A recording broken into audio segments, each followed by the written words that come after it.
When a nurse's touch brought a dead man back to life, she became the most dangerous woman in the city.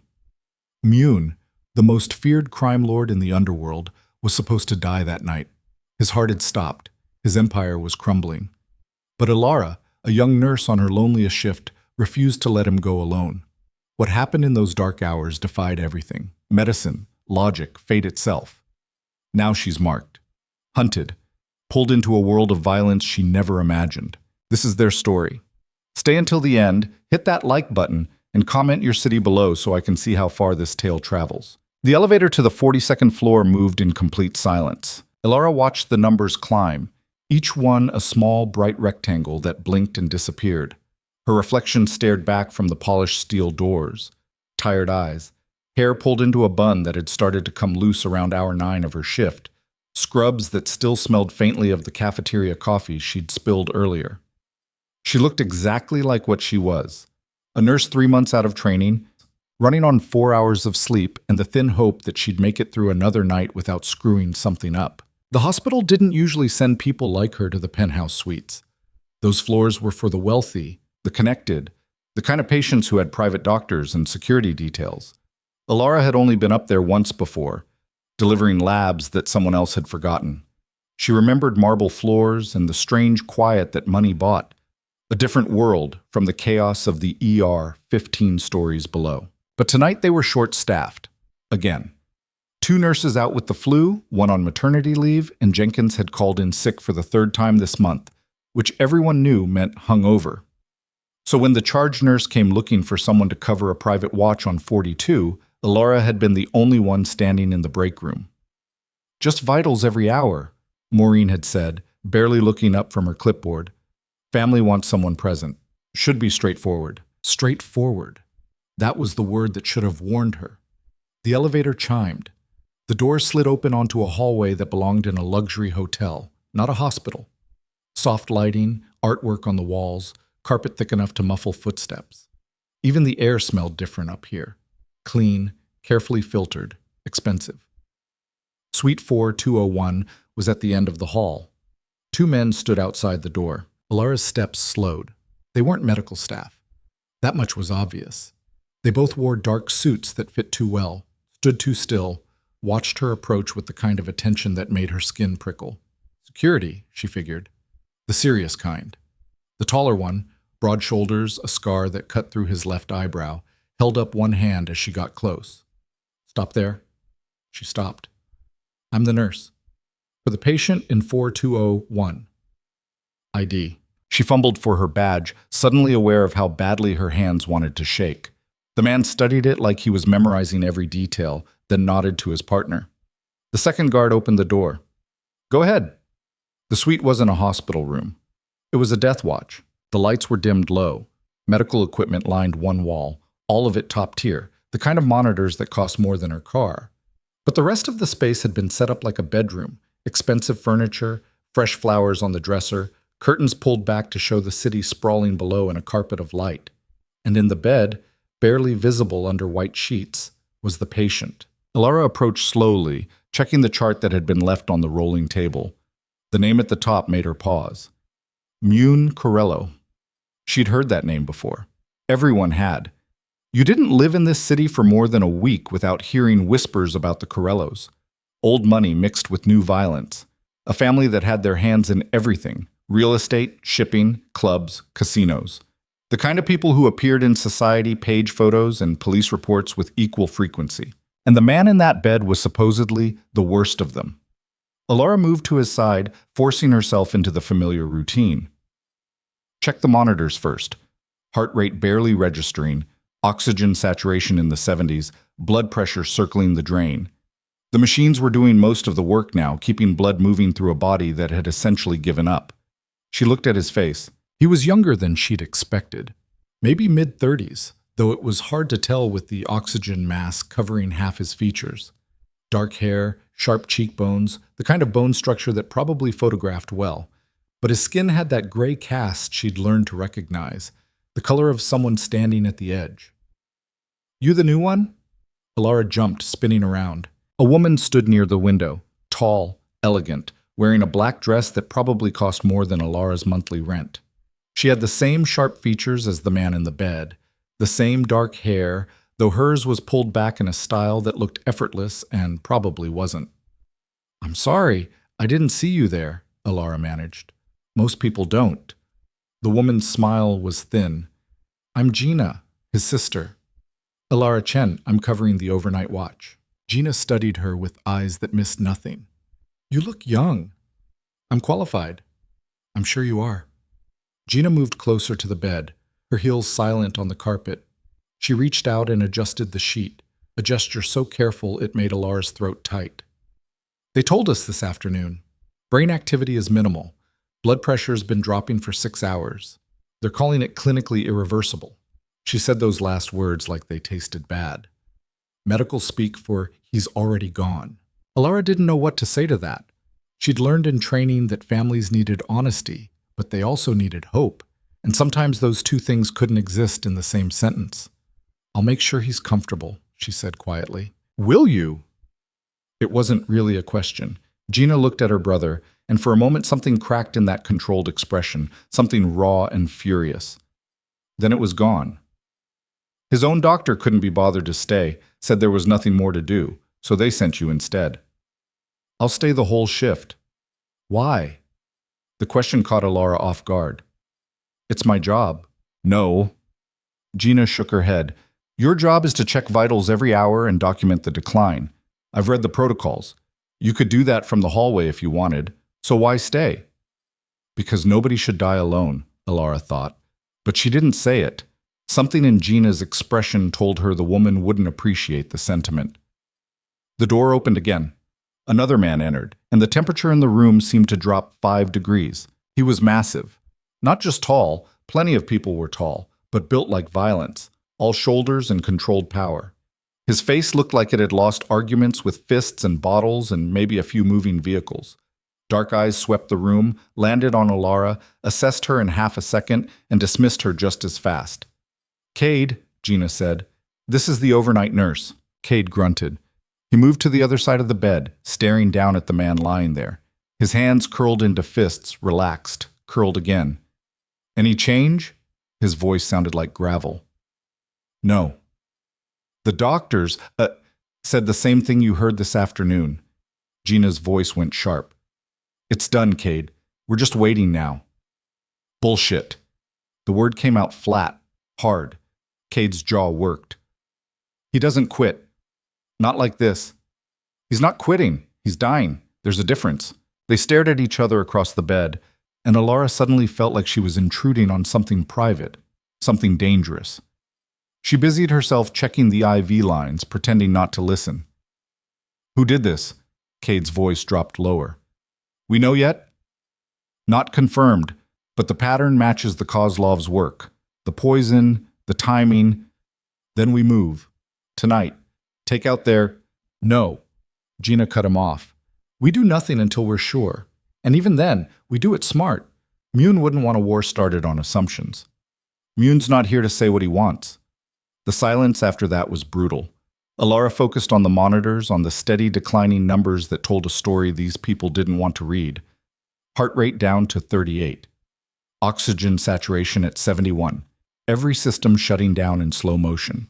"I need air," Gina said abruptly. She touched her brother's hand, just the briefest contact, then walked toward the door. "Don't leave him alone, Cade." "Where the hell would I go?" Gina left.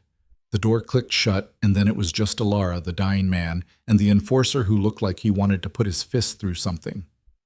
Minutes crawled by. Cade stood like a statue, staring at Mune's face. Alara went through the motions, checking lines, adjusting monitors, noting down numbers that kept getting worse. The machines beeped their slow rhythm. Outside the windows, the city glittered, indifferent. "You scared of me?" Alara looked up. Cade was watching her now, those dark eyes fixed on her face. "Should I be?" "Most people are." She thought about lying, decided against it. "A little, yeah." Something that might have been a smile touched the corner of his mouth. "Smart." He looked back at Mune. "You know who that is, what he is." "I know what's on the chart." "The chart doesn't say shit." Cade moved closer to the bed. and despite his size, his touch was gentle when he reached out to straighten the sheet. That's Mjun Corello. He built an empire from his father's scraps, controls half the waterfront, most of the high-end trade, enough legitimate business to make the illegal stuff look like a rounding error. Politicians take his calls, cops look the other way. 5 families tried to take him down over the last decade. All Topawati Mem was. He paused. All 5 are gone now. Alara kept her voice neutral. Sounds like a dangerous man. He's the most dangerous man in this city. Was. Cade's jaw tightened, and someone still got to him. Slipped poison into his food at a charity gala, surrounded by security, cameras, 200 witnesses, just walked right up and killed him in a room full of people. I'm sorry. Don't be sorry. Be careful. Cade looked at her again. You're standing in the center of a target right now. When word gets out that he's really gone, there are going to be people who want to make sure, people who might not care about collateral damage. The security outside, but won't be enough if someone's serious. He rubbed his face, and for the first time, Alara saw the exhaustion underneath the anger. But Gina wants medical staff present. Protocol. Appearance. So here you are. I can leave if... No. The word was sharp, then quieter. No. Just do your job. Keep him comfortable. That's all anyone can do now. Cade moved to the window, staring out at the city below. His shoulders were rigid, hands clasped behind his back. Mourning, Alara thought. Or maybe just fury with nowhere to go. She turned back to her patient. Mjun Corello. Crime lord. Murderer, probably. The kind of man her mother would have told her to run from. But lying there under white sheets, hooked to machines that breathed for him and pushed blood through his veins, he just looked human, breakable, alone. Alara checked his pupils, fixed and dilated, checked his reflexes, absent. The textbook signs of brain death, the things that meant the person who used to live in that body was already gone. What remained was just cells and electricity, systems running on autopilot until the power finally gave out. But his hand was still warm. She found herself staring at it, long fingers, a scar across the knuckles, expensive watch that had probably cost more than her student loans. Someone's hand. Someone's brother. Without really thinking about it, Alara reached out and touched his wrist, checking for a pulse the old-fashioned way. The machines would tell her the same thing, but sometimes you needed to feel it, to confirm that something was still fighting, even if the fight was almost over. The pulse was there, faint and thready, but present. Hang on, she whispered. Not because she thought he could hear, just because someone should say it. Hours passed. Cade eventually left, some urgent call, some piece of empire business that couldn't wait. He'd looked torn about it, but Gina had come back and made the decision for him. Go. I'll stay. But then she'd gotten a call too, and suddenly Alara was alone with the patient. The room felt bigger in the silence. Just her and the machines and the man who was barely either. She settled into the chair beside the bed, updating her charts, checking vitals, watching numbers decline with the kind of steady inevitability that made her job heartbreaking sometimes. Medical school didn't prepare you for this part. They taught you procedures and protocols, how to insert IVs and read monitors and calculate medication dosages. But nobody taught you how to sit with death, how to be present when someone was leaving and there was nothing you could do but witness. Alara had lost patients before. It happened. But usually there was chaos around it, alarms and emergencies, and whole teams of people fighting. This was different. This was quiet, deliberate, a vigil. She found herself talking to him. I bet you'd hate this, she said quietly, adjusting his blanket. Being helpless. Having people make decisions about you. You seem like the type who likes control. The machines beeped their response. My first week on the job, I had a patient die. Car accident. 19 years old. We coded him for 40 minutes, and I thought we were going to save him. I really did. But we didn't. She paused. His mother asked me if he said anything at the end. I lied. Told her he asked for her. He didn't. He was unconscious. But she needed to hear it, you know? She wasn't sure why she was telling a comatose crime lord about her worst shift. Maybe because he couldn't judge her. Maybe because the silence was too heavy and she needed to fill it. I almost quit after that. Thought maybe I wasn't cut out for this. But then I had this patient, elderly guy, heart failure. He was dying and he knew it and he was okay with it. Told me jokes, flirted with all the nurses, made us promise we'd have a drink in his honor. Elara smiled at the memory. He taught me something, that dying doesn't have to be the worst thing. Sometimes it's just the last thing. And the way you do it matters. She looked at Miyun's face, still peaceful, still absent. I don't know how you lived, what you did, who you hurt. Not my business, but you shouldn't have to do this alone. Nobody should. The words felt inadequate, but they were all she had. Midnight came and went.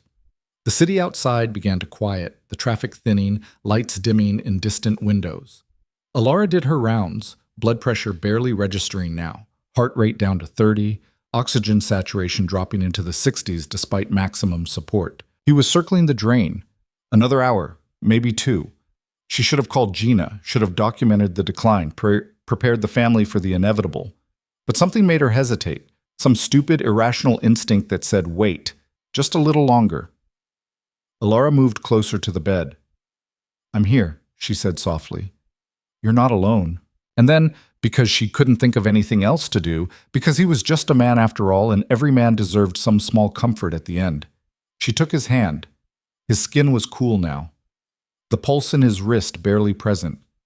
But she held on anyway, her thumb tracing small circles on his palm, the kind of mindless gesture you'd make for anyone scared or hurting. It's okay, she whispered.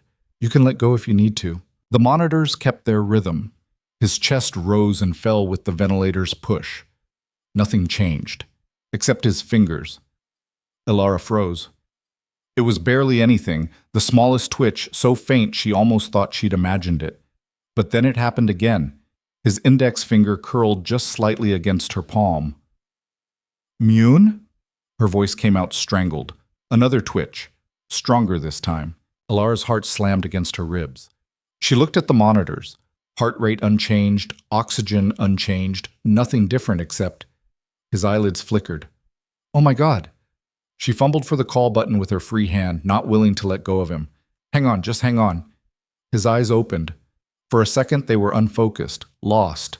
Then they found her face and locked on with an intensity that made her breath catch. She watched consciousness flood back into those dark eyes, like water into a dry riverbed. Confusion first, then awareness, then something sharp and immediate that looked like pain.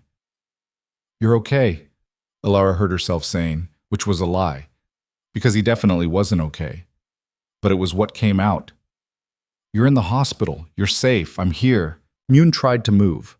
The restraint stopped him. Standard protocol for ventilated patients.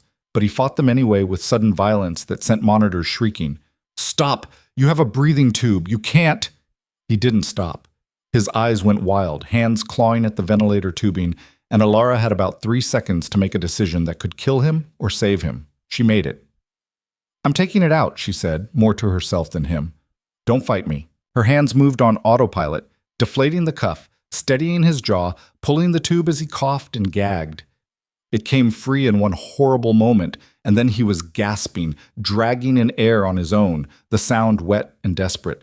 Breathe, Elara urged. Slow. That's it. You're okay. He wasn't okay. His oxygen saturation was climbing on the monitor, which was impossible, his heart rate strengthening, which defied everything she knew about medicine. But he was breathing, on his own, and his eyes were tracking her movements with perfect clarity. What? His voice was wrecked, barely more than a rasp. Where? Hospital, penthouse suite. You've been unconscious for... She checked her watch. 18 hours.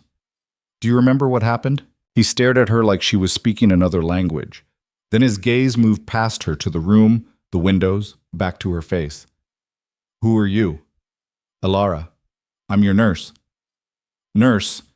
He said it like he was testing the word. His hand came up, the one she'd been holding, and touched his throat, his face. I was... dying. Yes. Your heart stopped twice this afternoon. They brought you back, but the doctors said... She cut herself off. What the doctors said didn't matter now. You're awake. I shouldn't be. No, Elara agreed. You really shouldn't be. They stared at each other in the dim light, and she saw the exact moment calculation replaced confusion in his expression.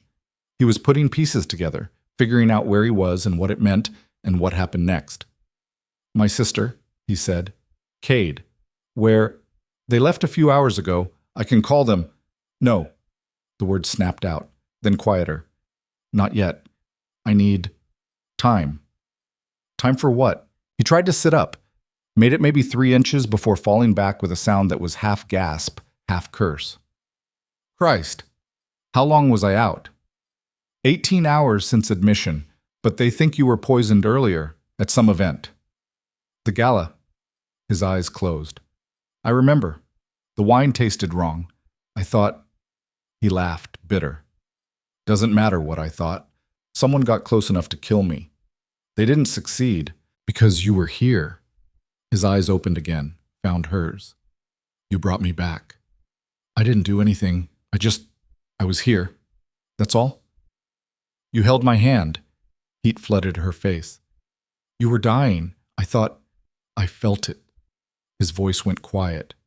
"In the dark. Someone was there. Wouldn't let me go." He studied her with an expression she couldn't read. "That was you." Alara didn't know what to say to that. It sounded insane. People in comas didn't feel anything. Brain-dead patients didn't come back because someone held their hand. That wasn't how medicine worked. But he was awake, and she had been holding his hand when it happened. "I should get the doctor," she said, standing. They need to examine you, run tests." "Wait." His hand shot out, caught her wrist. Not hard, but firm enough to stop her. "Before everyone comes. Before this turns into whatever it's going to turn into. I need to know." He paused, and for the first time she saw uncertainty in his face. "Did anyone see? Anyone know I woke up?" "Just me." "Good." He let go of her wrist. "Keep it that way. For now. I can't just not report this. You were declared clinically brain dead. You came back. That's a miracle. I know." His smile was sharp. "And miracles make people ask questions. Questions I'm not ready to answer yet." "What are you talking about?" "Someone tried to kill me tonight. They almost succeeded. If they find out I survived..." He looked toward the window, the city beyond. "I need time to figure out who and why, and what I'm going to do about it." Alara's stomach dropped. "You want me to lie? I want you to give me 6 hours. That's all. Just until morning. Don't tell anyone I woke up. Let me think." "That's insane. You need medical attention. Real doctors, not just you." His eyes came back to her. "I need you. The person who was here when everyone else left, who stayed." He paused. "I don't trust easily, Alara, but I'm trusting you now, please." It was the please that got her. That and the look in his eyes, not manipulative or calculating, just honest, raw. 6 hours, she heard herself say. "Then I'm calling your sister whether you like it or not." "Fair enough." She should have said no. Should have hit the call button, summoned doctors, done everything by the book. But the book didn't have a chapter for this. For patients who came back from the dead. For crime lords who asked for trust instead of demanding it. So she stayed. They talked through the night, halting at first, then easier. He asked about her, and she deflected. Asked about him, and he gave answers that felt true but incomplete. They danced around the big questions. Who tried to kill you? What happens next? Why am I helping you? Instead, they talked about small things. The city outside, her training, his headache, which was apparently spectacular. She gave him water, checked his vitals every 20 minutes, watched impossible numbers continue to improve. At some point, she realized she was sitting on the edge of his bed, close enough that she could see flecks of gold in his dark eyes. "You should hate me," he said quietly. "I don't know you well enough to hate you. If you did, you would." He looked at his hands. "I've done things. Hurt people. Made choices that..." He stopped. "I'm not a good man, Alara." "Good is relative." "No, it's not." His voice went hard. "There are lines. I've crossed most of them." "Then why did someone try to kill you? If you're so terrible, why does your sister look heartbroken? Why does Cade look ready to burn down the city to avenge you?" He didn't have an answer for that. The sky outside began to lighten. Not sunrise yet, but the promise of it. That deep blue that came before dawn, when the world held its breath. "Time's almost up," Alara said softly. I know. What are you going to do? Wake up officially. Face whatever comes next. He looked at her. Thank you for this, for giving me time to breathe. You're welcome. She stood, smoothing her scrubs, trying to remember how to be professional. But before she could step away, his hand caught hers again. Be careful, he said. When people find out you're the one who was here when I woke up, when they start asking how it happened. Some of them won't like the answers. What are you saying? I'm saying you saved my life tonight, and in my world that makes you valuable, which also makes you dangerous to people who wanted me dead. His grip tightened. Stay alert. Trust no one. If anything feels wrong, the door burst open. Gina stood in the doorway, Cade behind her, both of them frozen in shock at the sight of Mune sitting up in bed, awake, alive, holding the hand of a nurse who shouldn't have been anything but a footnote. Hey, sis, Mijun said, his voice still rough. Miss me? Gina's face went through about 6 emotions in 2 seconds. Shock, relief, joy, fury. She settled on fury. You bastard! She crossed the room in 4 strides and hit him. Not hard, but not gentle either. You absolute bastard! Do you have any idea? Her voice cracked. They said you were gone. Brain dead. I was planning your funeral. Sorry to disappoint. Don't! She hit him again, then pulled him into a hug that looked like it hurt. Don't you ever do that to me again. Cade moved to the other side of the bed, his expression unreadable. Boss? Cade. You look like hell. Feel worse. Mune's eyes cut to Alara. But I'm alive. Thanks to her. All eyes turned to Alara. She suddenly felt very small, very exposed, very aware that she was standing in a room with people who operated by rules she didn't understand. I just did my job, she managed. No. Gina studied her with new intensity. You did something more than that. Nurses don't bring people back from brain death. He wasn't brain dead, obviously. The diagnosis was wrong.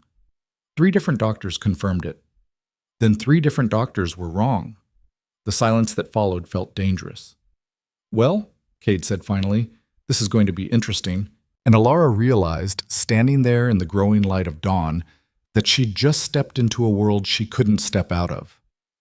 Whatever happened next, whatever consequences came from this night, she was part of it now.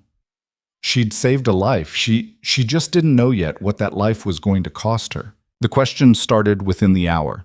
First came the doctors, 3 of them, the same ones who'd signed off on Mune's death sentence the day before. They crowded around the bed with equipment and disbelief, running tests that kept coming back wrong. Or right, depending on how you looked at it. Brain function normal, reflexes intact, cognitive responses appropriate. Every scan showed a man who should be awake, alive, fine. Except 12 hours ago, those same scans had shown nothing. Alara stood in the corner, trying to be invisible, while they poked and prodded and muttered to each other in medical jargon that basically translated to, what the hell? She'd already given her statement twice. Patient was unresponsive at midnight rounds, vitals declining, no change in status until approximately 0400 when she noticed improved readings and discovered him conscious. She'd left out the part about holding his hand, the part where his fingers had moved first. That felt private somehow. Sacred, even though she didn't believe in sacred. Nurse Chen. She looked up. Dr. Morrison, the head of neurology, was watching her with the expression of a man trying to solve a puzzle missing half its pieces. Yes. Walk me through it again, exactly what you observed before the patient regained consciousness. I know. Humor me. Alara took a breath. Vitals were declining steadily throughout the night. Heart rate in the 30s, oxygen saturation in the 60s despite maximum support. At 0345, I documented blood pressure at 60/40. She recited it like she was reading from the chart because she was. At 0400, I checked again and noticed heart rate had increased to 50. Oxygen saturation climbing. I approached the bed to verify equipment function and observed the patient was conscious. Just like that. Just like that. No seizure activity, no period of agitation or confusion. He was confused when he woke up, disoriented, but no seizures. Dr. Morrison exchanged looks with his colleagues. This is unprecedented. I've never seen spontaneous recovery from this level of neurological compromise. Maybe the initial diagnosis was incorrect, Alara offered. 3 separate evaluations confirmed brain death. Then 3 separate evaluations were wrong. The temperature in the room dropped about 10 degrees. Doctors didn't like being told they were wrong, especially not by nurses barely out of school. I'm just saying, Alara added quickly, clearly something was missed, because he's awake now. Dr. Morrison's jaw worked. Yes, he is, which is why we'll be running a full battery of tests to understand exactly what happened here. From the bed, Mune's voice cut through the tension. No, everyone turned. He'd been quiet during most of the examination, answering questions in short sentences, letting them shine lights in his eyes and test his reflexes. But now he was sitting up straighter, and there was steel in his voice. I appreciate your concern, doctor, but I'm done being a lab rat. Mr. Corello, given the unusual nature of your recovery, given that I'm alive and functioning, I'd say the crisis is over. We need to understand what caused this. For your safety and for medical, I'll sign whatever waiver you need, but I'm not spending the next week getting scanned while you write papers about me. Mune's smile was sharp. I have things to do. Morrison looked like he wanted to argue, but something in Mune's expression, or maybe the presence of Cade looming near the window, made him reconsider. Against medical advice, he said stiffly. Noted. The doctors filed out, still muttering. The last one, a younger resident who'd been quiet through the whole thing, paused by Alara. That was remarkable, she said softly. What you did. I didn't do anything. You stayed with him. Sometimes that's everything. The resident smiled. Don't let them make you doubt yourself. Then she was gone too, and it was just the 4 of them again. Majun, Gina, Cade, and Alara. You should go home, Gina said, looking at Alara. Get some rest. You've been here all night. It wasn't a suggestion. Alara recognized a dismissal when she heard one. Right. Of course. She gathered her things, acutely aware of 3 sets of eyes tracking her movement. I'll document the change in status and… Alara. She stopped. Mune was watching her with that same intensity from earlier, like he could see through skin and bone to whatever was underneath. Thank you, he said quietly. You already thanked me. I know, but I mean it. Whatever happens next, thank you for being there. The weight in those words made her nervous. It was just my job. We both know it was more than that. Gina's eyes narrowed, flicking between them. What's he talking about? Nothing, Alara said quickly. Just, I should go. She made it to the door before Cade spoke. Someone's going to ask questions about why you were here, what you saw. His voice was flat, matter of fact. You know that, right? I'll tell them the truth. The truth, Cade repeated. Right. And what's the truth exactly? That a dead man woke up because you held his hand? Cade, Mune said sharply. She needs to know what she's stepped into. I know what I stepped into. Alara turned back. I'm a nurse who was doing her job. That's the truth. That's all anyone needs to know. Gina studied her for a long moment. You're braver than you look. Or stupider. I haven't decided yet. That got a surprised laugh from Mune. Fair enough. Alara left before anyone could stop her again. The hallway felt too bright after the dimmed suite, the normal hospital sounds jarring. She made it to the elevator before her hands started shaking. What had she done? She'd saved a life. That was supposed to be a good thing. The whole point of this job, the reason she'd chosen it. But standing there with the elevator numbers counting down, all she could think about was Cade's warning. Someone's going to ask questions. The elevator opened on the ground floor. Alara stepped out and immediately knew something was wrong. There were too many people in the lobby, too many suits and serious faces, and the kind of organized chaos that meant something big was happening. She saw hospital security talking to men who definitely weren't hospital security.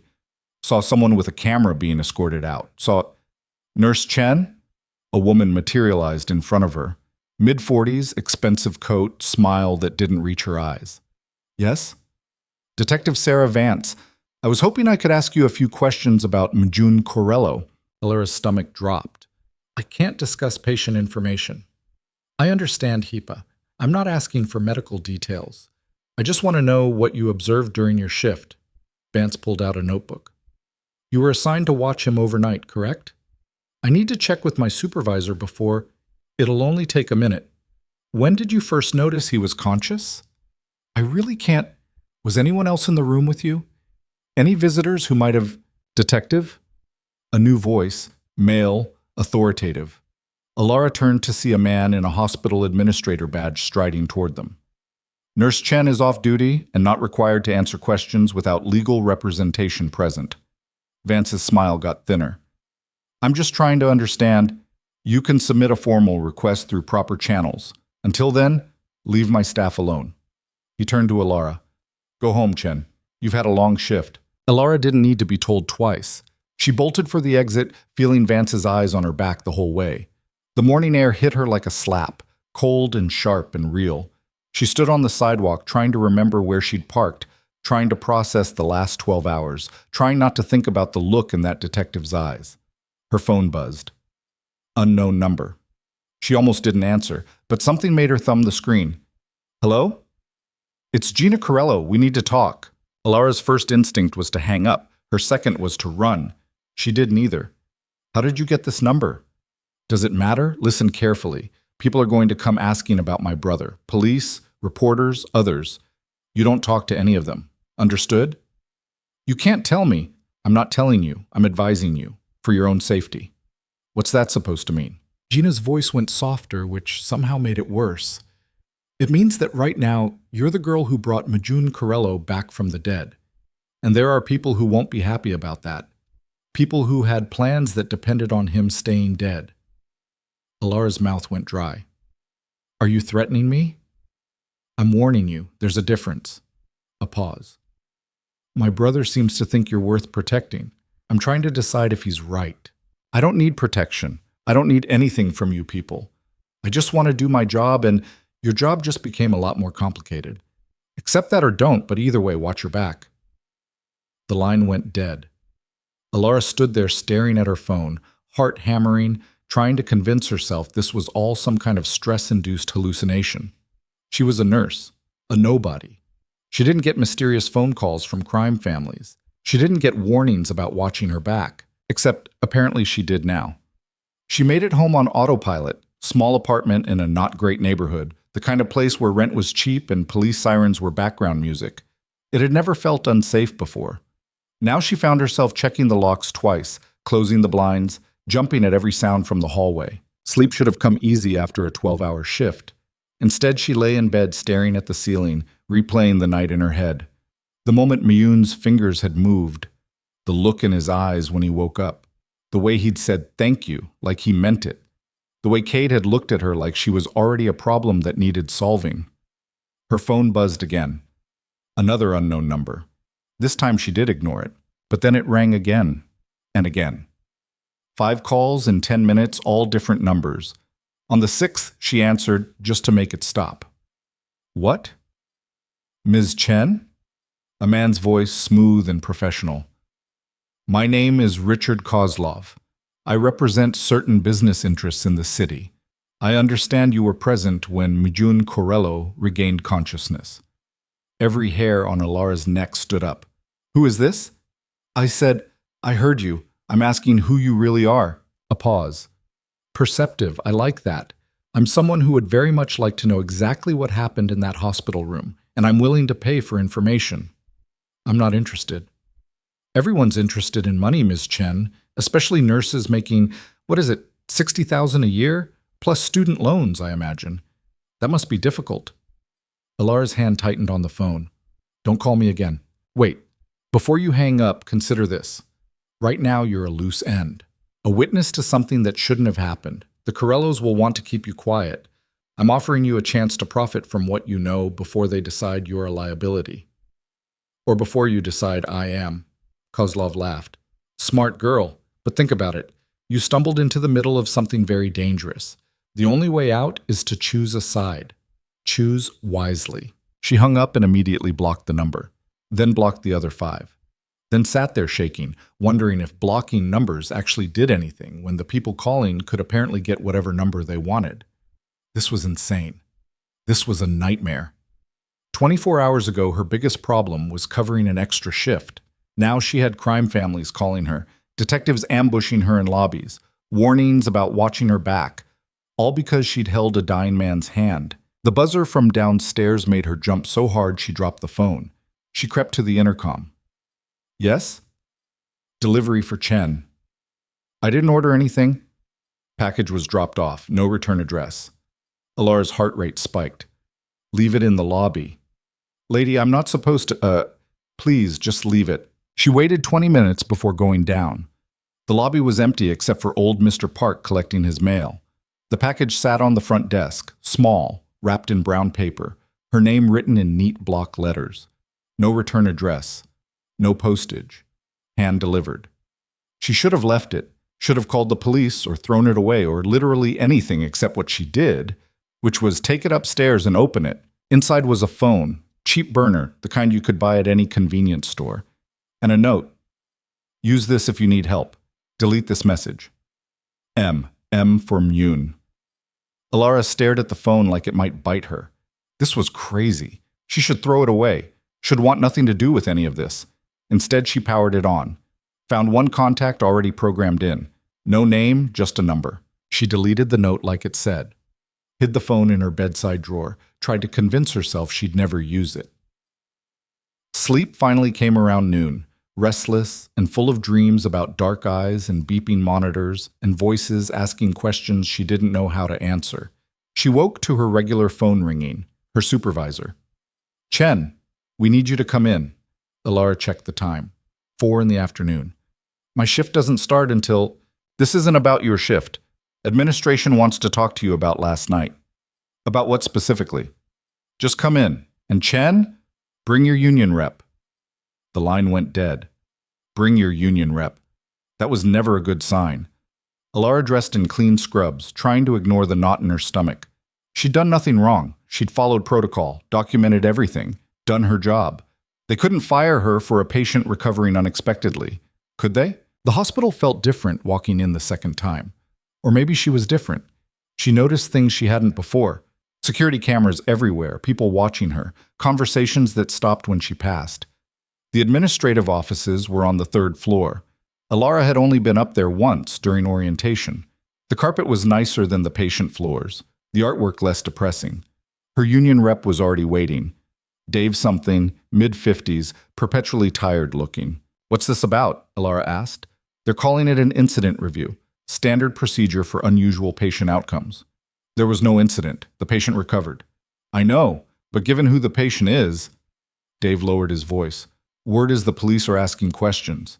DA's office, too. Hospital wants to get ahead of any potential problems. What problems? I saved his life. You were alone with a high-profile patient during a miraculous recovery. That raises questions. Questions about what?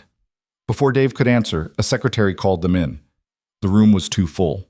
Hospital administrator, legal counsel, HR director, and 2 people Alara didn't recognize but who had lawyer written all over them. Ms. Chen, thank you for coming. The administrator, Richards, according to his nameplate, gestured to a chair. Please sit. Alara sat. Dave sat beside her. Everyone else stayed standing, which felt deliberate. We want to talk about your shift last night, Richards began. Specifically your care of patient Mijun Corello. I documented everything. Yes, you did. Very thoroughly. He opened a folder. And yet there are some gaps. For instance, you noted at 0345 that the patient's vitals were declining. Then nothing until 0400 when you documented he was conscious. 15 minutes unaccounted for. I was with the patient. Doing what? Monitoring him, like I was assigned to do. For 15 minutes you didn't take any vitals? Didn't document any observations? Alara felt the trap closing. The patient was stable. I saw no need to... Ms. Chen, one of the lawyers spoke up. Were you alone with Mr. Corello during that time? His sister and Mr. Cade had stepped out, yes. And no one else came in? No other medical staff? No visitors? No. So you're the only person who can verify what happened during those 15 minutes. Nothing happened. I was just... She stopped. What could she say? I held his hand. I talked to him. I stayed because he was dying alone and that felt wrong. Just what? Richards prompted. Dave put a hand on her arm. My client doesn't have to speculate about... I'm not speculating. Alara kept her voice level.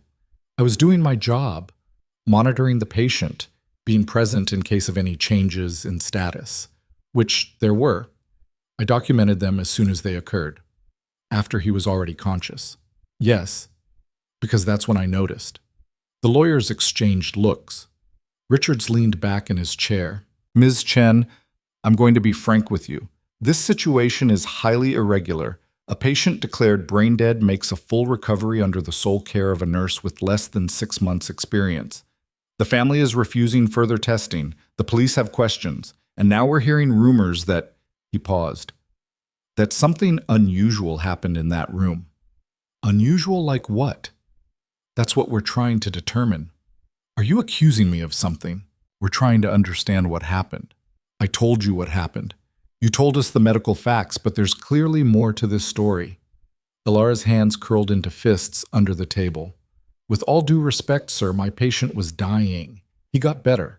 That's not a story. That's a good outcome. The kind we're supposed to celebrate, not interrogate. Under normal circumstances, yes. But given Mr. Corello's connections, we need to be certain there was no outside interference. Interference. The word came out sharp. You think someone snuck into a locked hospital suite past 2 armed guards to do what exactly? Magic him back to life? We're just exploring all possibilities. The possibility you should explore is that 3 doctors were wrong, that the diagnosis was premature. That happens sometimes, doesn't it? Medical errors? The room went very quiet. Are you accusing our medical staff of malpractice? One of the lawyers asked softly. I'm saying maybe we should focus less on what I did wrong and more on what went right. Dave cleared his throat. I think we're done here. Unless you have specific allegations, my client has answered your questions. Richards looked like he wanted to argue, but after a moment he nodded. Fine. But Ms. Chen, you're being placed on administrative leave pending... What? Alara stood up so fast her chair scraped. You can't... It's temporary, with pay, just until we complete our review. Review of what? I didn't do anything wrong.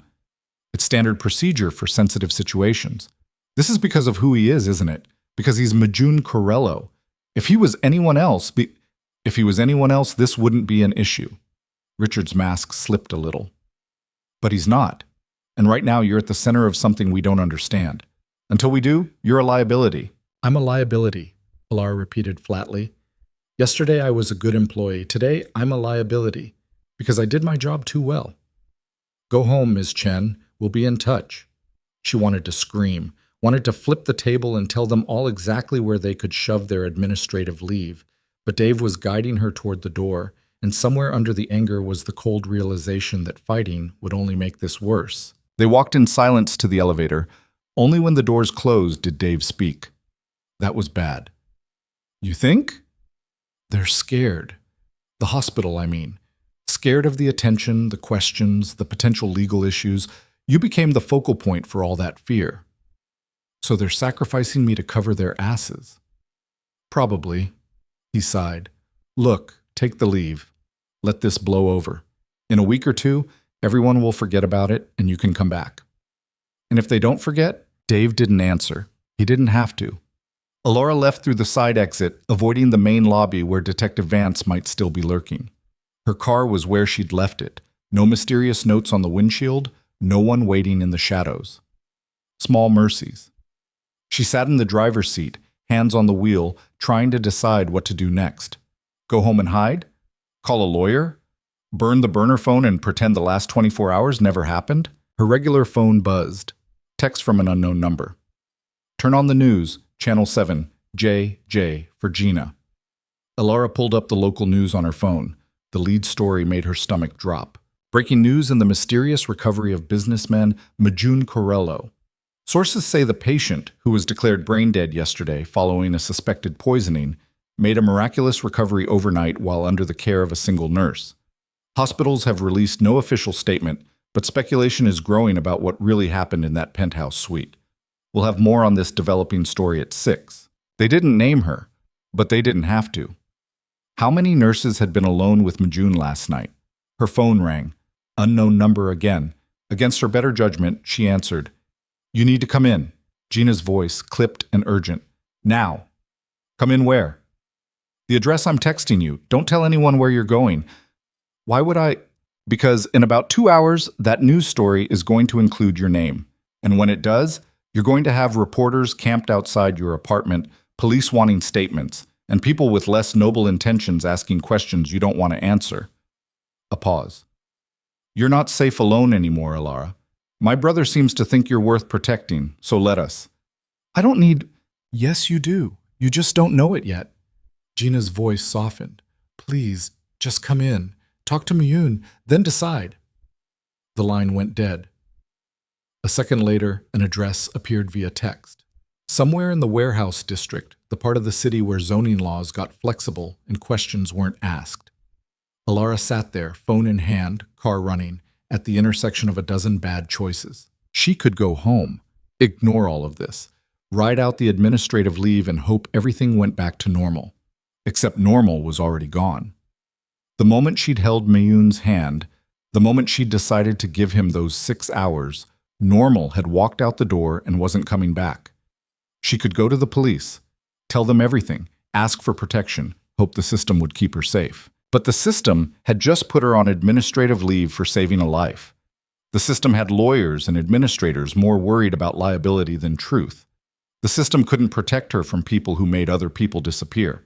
Or she could drive to an address given by a crime family and walk into something she didn't understand. All bad choices. But at least one of them came with answers. Alara put the car in drive. The address led to an office building that looked abandoned from the outside, but clearly wasn't. She counted at least 3 security cameras before she even reached the door, and the man who answered her knock had the same look as the guards from the hospital. Professional, dangerous, prepared. Chen? Yeah. He stepped aside. 3rd floor. They're waiting. The interior didn't match the exterior. Clean, well-maintained, expensive, in that understated way that signaled real money rather than the flashy kind. Her footsteps echoed on marble floors. 3rd floor was a single open space, converted from whatever industrial purpose it once served. Floor-to-ceiling windows looking out over the waterfront, modern furniture, art that probably cost more than her car, and Mijun standing by the window looking out at the city like he owned it. Which, according to what Kate had said, he kind of did. He turned when she entered.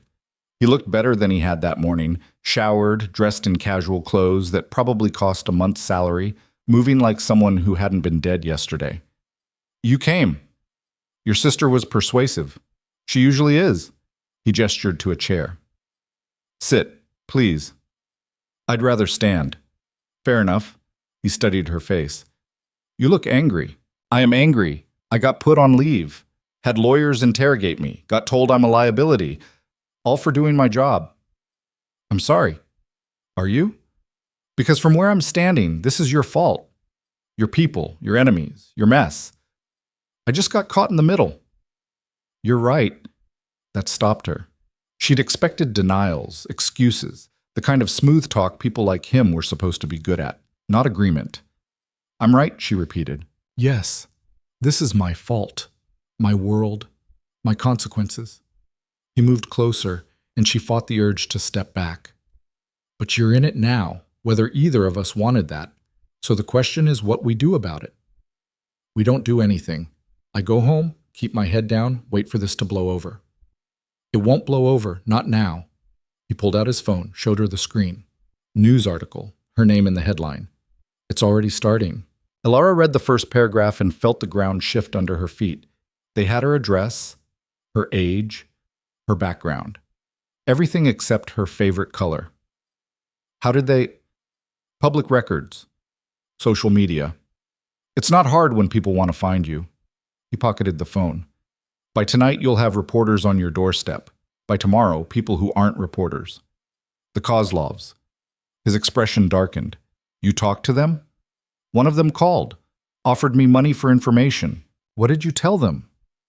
To leave me alone. Then I blocked the number. She met his eyes. I'm not for sale.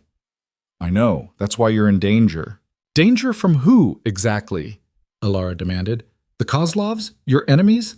Or from you? Myoun's jaw tightened. Not from me. You'll forgive me if I don't find that particularly reassuring. 24 hours ago, I was nobody.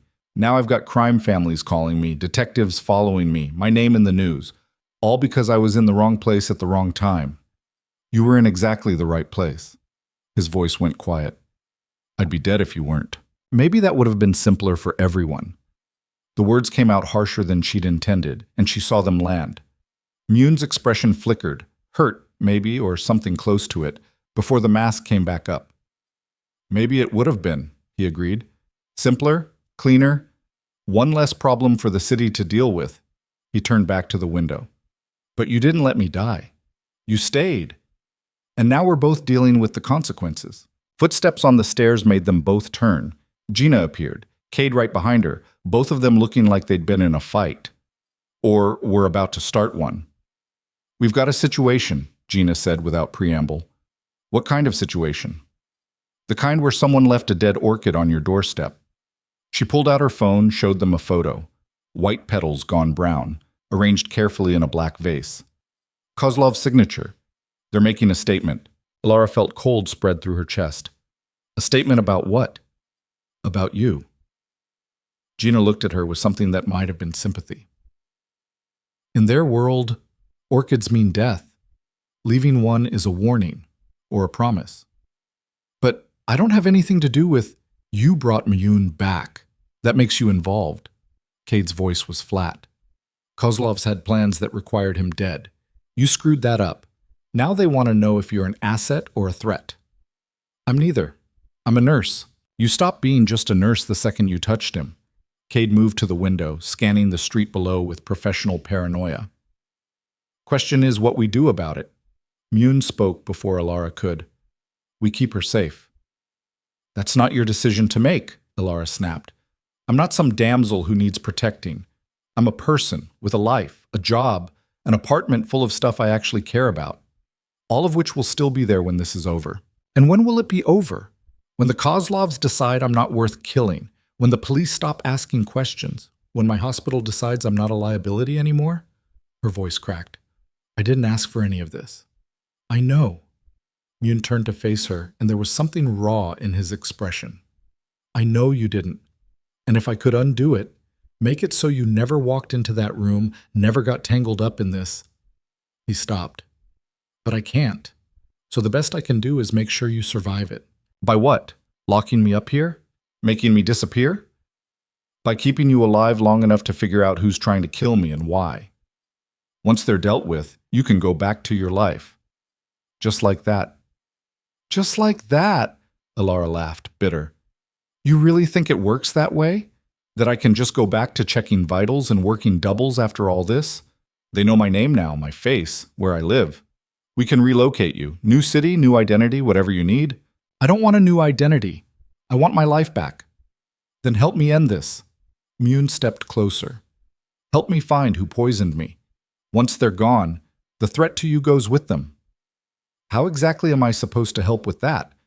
I'm a nurse, not a detective. You were there that night at the hospital. You might have seen something, heard something. I saw you dying. I heard machines beeping. That's it. Gina cut in, her voice sharp. What about the people who came through? Staff, visitors, anyone who seemed off? Alara thought back, trying to remember through the haze of exhaustion and adrenaline. Just you two. And the doctors in the afternoon, but they left before I started my shift. No one else? No delivery people? Cleaning staff? Maintenance? No, the floor was locked down. Your security outside made sure of that. Cade swore under his breath. So whoever did it got to him before the hospital, at the gala. We already knew that, Gina said. The poison was in his system for hours before he collapsed. Slow acting, designed to look like natural causes by the time it took effect. Except it didn't take effect. Myoun's eyes were on Alara again. Because someone wouldn't let it. She wanted to deny it. Wanted to say she'd done nothing special, that his survival was medical chance or misdiagnosis or anything except what it felt like. That somehow, in that dark hour, she'd reached into the space between life and death and pulled him back. But that was insane. That wasn't how the world worked. I need some air, she said abruptly. You can't leave, Cade said. Watch me. She headed for the stairs, half expecting someone to stop her. No one did. The steps felt endless, her legs shaky, everything inside her screaming to run and keep running until this whole nightmare was someone else's problem. She made it to the ground floor before the tears hit. Alara leaned against the wall, pressing her palms to her eyes, trying to breathe through the panic clawing up her throat. This wasn't happening, couldn't be happening. She was supposed to be at work right now, taking vitals and administering medications and dealing with normal problems like understaffing and difficult patients, not death threats, not crime families, not whatever insane situation she'd stumbled into. The door behind her opened. She didn't turn around. I'm fine, she said. No, you're not. Mune's voice. Of course it was. And that's okay. Is this the part where you tell me it gets easier? I'd be lying if I did. He moved to stand beside her, close but not touching. This world I live in, it doesn't get easier. You just get harder, or you don't survive. Comforting. I'm not trying to comfort you. I'm trying to be honest. He paused. You saved my life, Alara. I owe you for that. But I also dragged you into something you never signed up for. So I owe you an apology, too. She finally looked at him. He looked tired, she realized. The kind of tired that went bone deep, that came from years of watching your back and trusting no one and living like every day might be your last. Why did they do it? She asked. Why try to kill you? Because I'm in the way of something they want. Territory, probably. Power. The usual reasons people kill each other in this business. And you'd do the same to them. Yes. No hesitation. If I had to protect what's mine, to keep my people safe, yes, I would. Then what makes you different from them? Mijun considered that. Maybe nothing. Maybe I'm just better at it. He turned to face her fully. I'm not a good man, Alara. I told you that. I've hurt people, destroyed lives, built an empire on violence and fear and money that came from places I don't ask about. If you're looking for a hero in this story, it's not me. Then who is it? You. The word was simple, certain. You're the one who stayed when everyone else gave up, who held my hand in the dark. Who's standing here right now instead of running, even though running would be smarter? I haven't decided not to run yet, but you're still here. He held her gaze. That means something. Before she could answer, Cade's voice echoed down the stairwell. We've got movement. 3 cars, coming in fast. Mune's whole demeanor shifted in an instant, from almost vulnerable to completely focused. How long? 2 minutes, maybe less. Kozlov's? Too soon to tell, but they're not friendly. Mune looked at Alara. Stay here. Don't go near the windows. What's happening? Probably nothing. Maybe everything. He was already moving toward the stairs. Kate, get her to the safe room.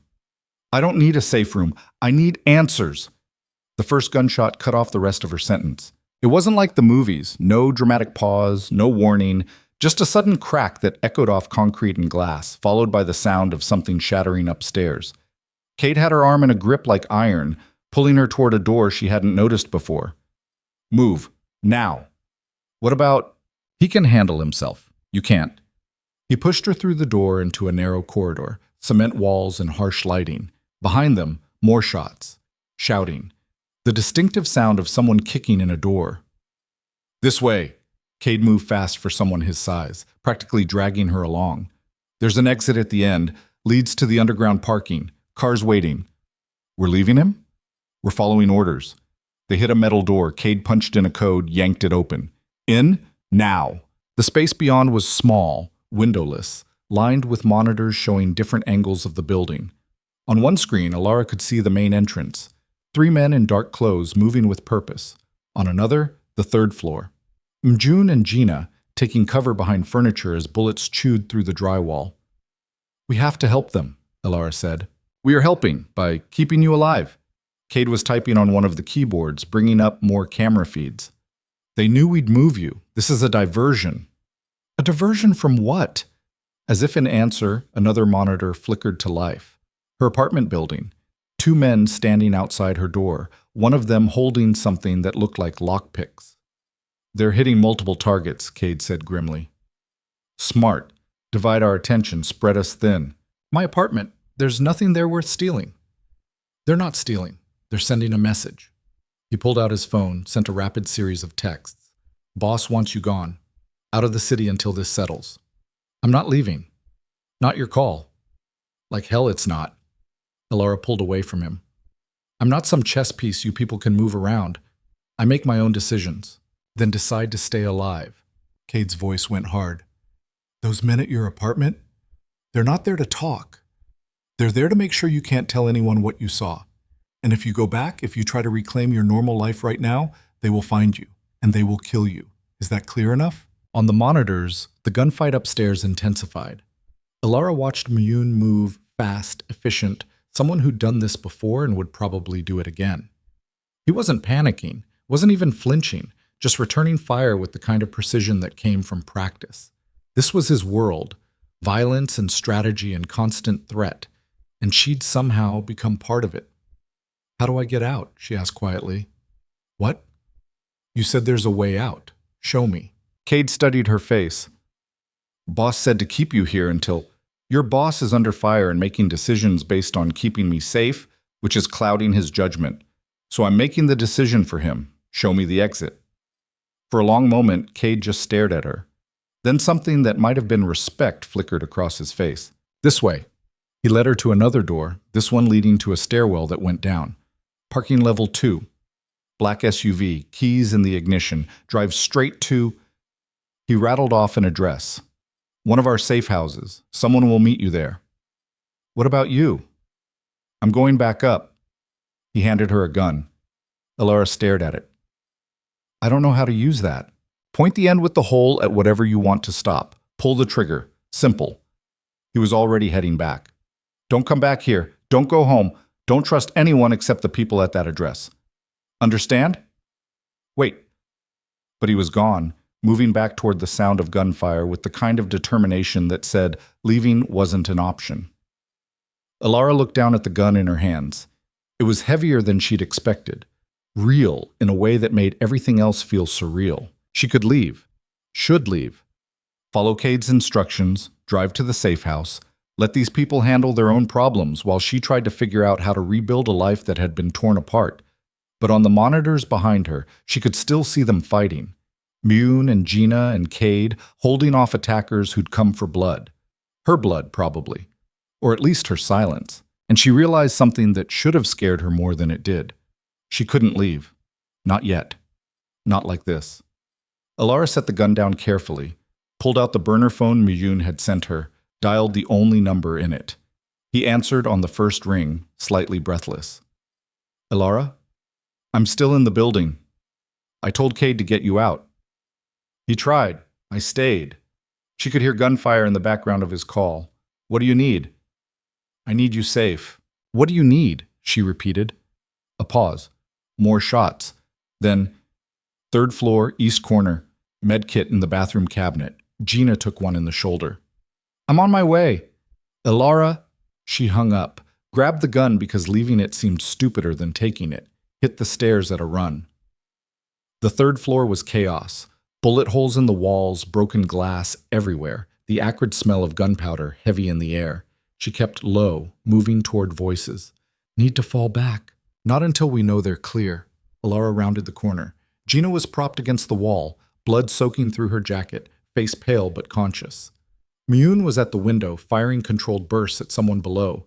Cade was, What the hell are you doing here? Cade's voice behind her. Helping. She moved to Gina, already assessing. Let me see. I'm fine. You're bleeding. That's not fine. Elara peeled back the jacket. Entry wound high on the shoulder. No exit wound she could see. It's still in there. I noticed. Gina's attempt at a smile came out as a grimace. You should have left. People keep telling me what I should do. I'm getting tired of it. She looked around. Where's the med kit? Bathroom. Through there. Gina gestured weakly. The bathroom was miraculously intact. Elara found the kit, military grade, way beyond standard first aid, and hauled it back. Her hands moved on autopilot, falling into the familiar rhythm of triage. Stop the bleeding first. Check for shock. Monitor vitals. This is going to hurt, she warned. Everything hurts. But Gina braced herself. Alara worked fast, packing the wound, applying pressure, watching Gina's color. The bullet would have to come out eventually, but right now the priority was keeping her alive and stable. "You're pretty calm for someone in a firefight," Gina observed through gritted teeth. "I work in an ER. This is basically a Tuesday." That got a real laugh, cut short by pain. "I can see why he likes you." "He doesn't know me. He knows enough." Gina caught her wrist. "Listen, when this is over, and it will be over, one way or another, he's going to ask you to stay. Be part of this. Don't." Alara's hands paused. "What?" "Don't stay. Don't get pulled deeper into this world. It'll destroy you. Everything good in you, everything that made you stay with him that night. This life will burn it all out until there's nothing left but survival." Gina's eyes were fierce. "Save yourself while you still can." Before Alara could respond, the shooting outside stopped. The sudden silence was worse than the noise. Majun lowered his weapon, listening. Cade was at the other window, scanning. "They're pulling back," Cade said, "or regrouping." Majun moved to where Alara was working on Gina. "How is she?" "Stable. Needs a hospital."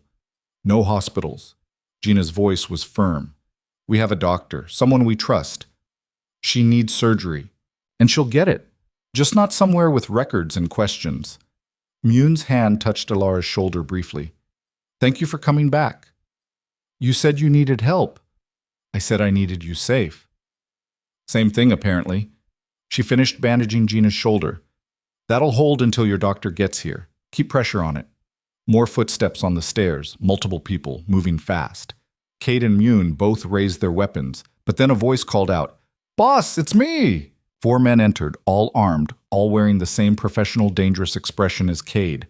One of them moved straight to Gina, lifting her carefully despite her protests. "Take her to the dock," Myun ordered. "Rest of you, sweep the building. I want to know if anyone's still breathing." They moved out efficiently, Gina giving Alara one last long look before disappearing down the stairs. Then it was just the 3 of them in the shot-up room. Myun, Cade, and Alara. "That was the Kozlovs," Myun said. It wasn't a question. "Has to be." Cade was checking his weapon. "Timing's too perfect. They make their threat. We move to protect her. They hit us while we're distracted. They knew we'd protect her. Everyone knows you'd protect her. You came back from the dead because of her. That makes her leverage." Myun's jaw tightened. "Then we make sure she's not leverage they can use." "By hiding me away?" Alara cut in. "Making me disappear?" "By ending this." Myun turned to face her, and there was something cold in his expression now, something that reminded her exactly who she was dealing with. "The Kozlovs want a war. I've been avoiding one because wars are messy and expensive and bad for business. But they just shot my sister in my own building while trying to get to you." His voice dropped. "So now they get their war." "Myun," Cade started. "No, they crossed the line, made it personal. That was their mistake." He looked at Alara. "I'm going to ask you something, and I need you to be honest." "Okay. Can you live with what I'm about to do, what I have to do to end this?" She knew what he was asking, knew what ending this meant in his world. People would die, maybe a lot of people, and some of them probably didn't deserve it, but they'd shot at her, broken into her apartment, put a dead flower on someone's doorstep as a promise of violence. "I'm a nurse," she said slowly. "I save lives. That's what I do, what I've always done, but—" She met his eyes. "I also know that sometimes you can't save everyone. Sometimes you have to choose who lives and who dies. And I'm choosing me. So if you're asking if I can live with you protecting me, yes, I can." Something shifted in his expression. Relief, maybe, or something darker. "Then stay here tonight. Tomorrow I'll have you move somewhere safer, somewhere they can't find you. And in a few days, when this is finished, you can decide what comes next." "What comes next?" "If you want to go back to your life, your apartment, your job, all of it, I'll make that happen. Or," he paused, "or you can stay. Help me build something better than what we have now." "I don't understand. I'm tired, Alara.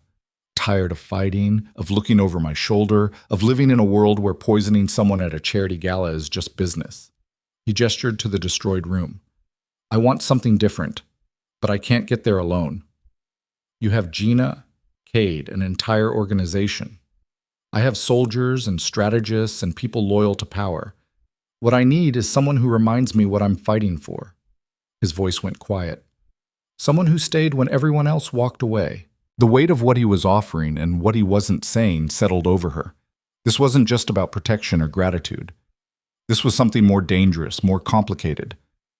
"Ask me again when this is over," she said finally. "When there aren't people trying to kill us. When I can think straight." "Fair enough." Cade cleared his throat.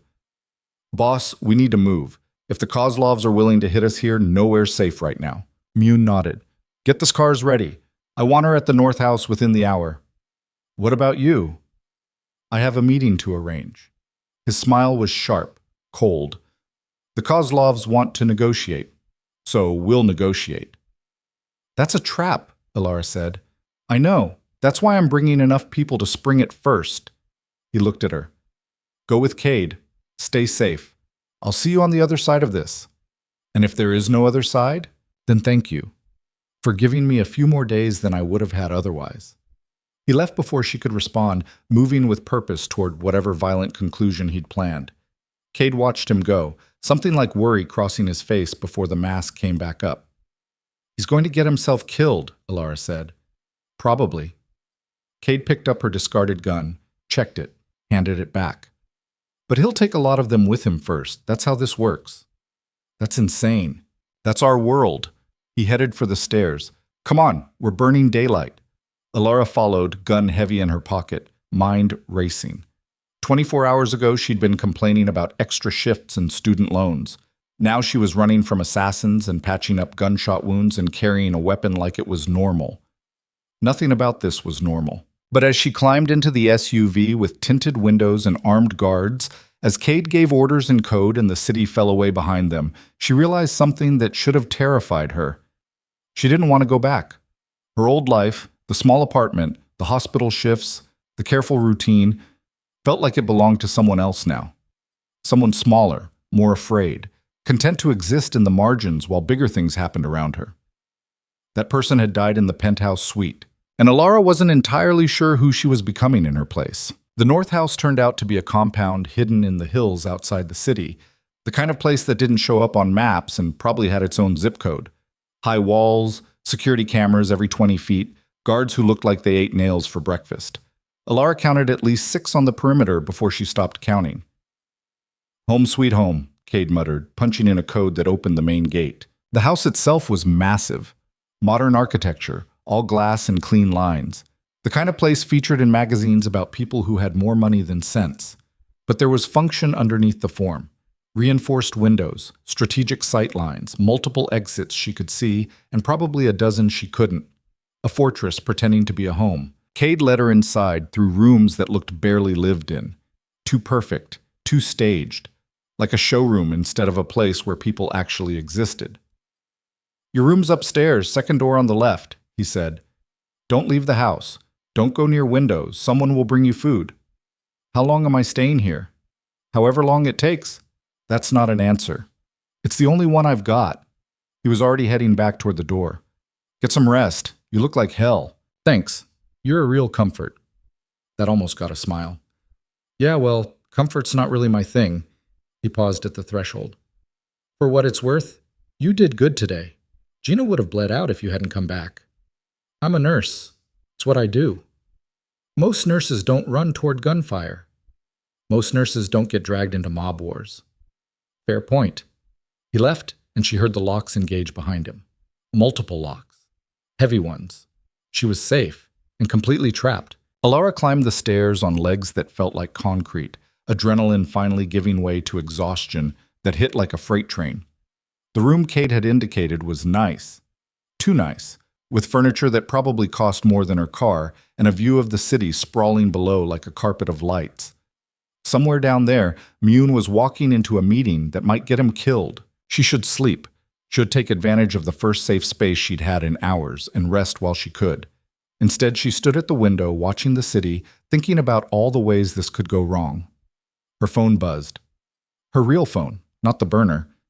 She'd almost forgotten she had it. Text from an unknown number. We know where you are. Alara's blood went cold. She showed the screen to the guard who'd appeared in her doorway. Silent, professional, already on alert. Show me. She handed him the phone. He read it, swore quietly, and spoke into his radio in code she didn't understand. Within minutes, 2 more guards appeared. Pack a bag, the first one said. We're moving you. Moving me where? Somewhere they don't know about. He was already checking the windows, the angles, calculating threats. You've got 5 minutes. I don't have anything to pack. I came here with nothing. Then you're ready. Let's go. They moved her through the house like a military operation, formations and hand signals and that particular brand of controlled urgency that said the threat was real and immediate. Down the back stairs, through a kitchen where someone was making food that would go uneaten, into a garage that held 6 cars, all of them expensive and all of them probably armored. In, center seat, stay low. Alara did as she was told. The SUV's engine was already running, 2 guards in front, 1 beside her, all of them carrying enough weapons to start a small war. They pulled out through a back exit she hadn't known existed. No lights, moving fast through narrow roads that probably didn't see much traffic. Nobody spoke. The silence felt brittle, like one wrong word would shatter whatever fragile control they were maintaining. Her phone buzzed again. Don't look at it, the guard beside her said. It might be important. It's them, trying to get in your head. But she looked anyway. Another text. Running won't save you, or him. They're bluffing, the guard said, but his voice lacked conviction. How do you know? Because if they knew exactly where you were, we'd already be dead. Not comforting, not even a little bit. They drove for maybe 20 minutes, taking turns that seemed random, but probably weren't, doubling back twice, killing lights on empty stretches of road. Professional paranoia in action. The second safe house was smaller, older, tucked into a neighborhood that looked working class and unremarkable. The kind of place you'd drive past without a second glance. Perfect cover. Inside was sparse. Furniture that had seen better days, walls that needed paint, the lingering smell of cigarettes and takeout. Nothing like the showcase compound. This was a place meant for hiding, not impressing. You'll be safe here, the lead guard said, though he checked every room anyway, every window, every shadow. We've got people on the street, cameras on all approaches. Nobody gets in without us knowing. What about Majun? Is he? Boss is handling his business. You focus on staying alive. They left her with 1 guard inside, 2 outside, and a burner phone that had exactly 1 number programmed in, different from the last one. Probably changed every few hours, another layer of security she hadn't asked for but was starting to appreciate. Alara sat on the worn couch, trying to process the last 48 hours. 2 days ago, she'd been normal, boring, safe. Now she was hiding in a safe house while the man she'd saved prepared to go to war over her. The absurdity of it would have been funny if people weren't actively trying to kill her. The burner phone rang. She answered without thinking. Hello? It's me. Mune's voice, background noise suggesting he was in a car. Are you safe? Define safe. Not dead. Then yes, barely. She gripped the phone tighter. They texted me. The Kozlovs said they know where I am. They're fishing. If they knew, they'd act. They're trying to scare you into making a mistake. It's working. I know. I'm sorry. He sounded tired. More than tired, worn down, like the weight of everything was finally hitting. This meeting's in an hour. By morning, this should be over. Or you'll be dead. That's a possibility. Not funny. Wasn't trying to be. A pause. If something happens, if I don't make it out, Cade has instructions. He'll get you somewhere safe. New identity, new city, enough money to start over. You'll be okay. I don't want to start over. I want... She stopped, not sure how to finish that sentence. What do you want, Alara?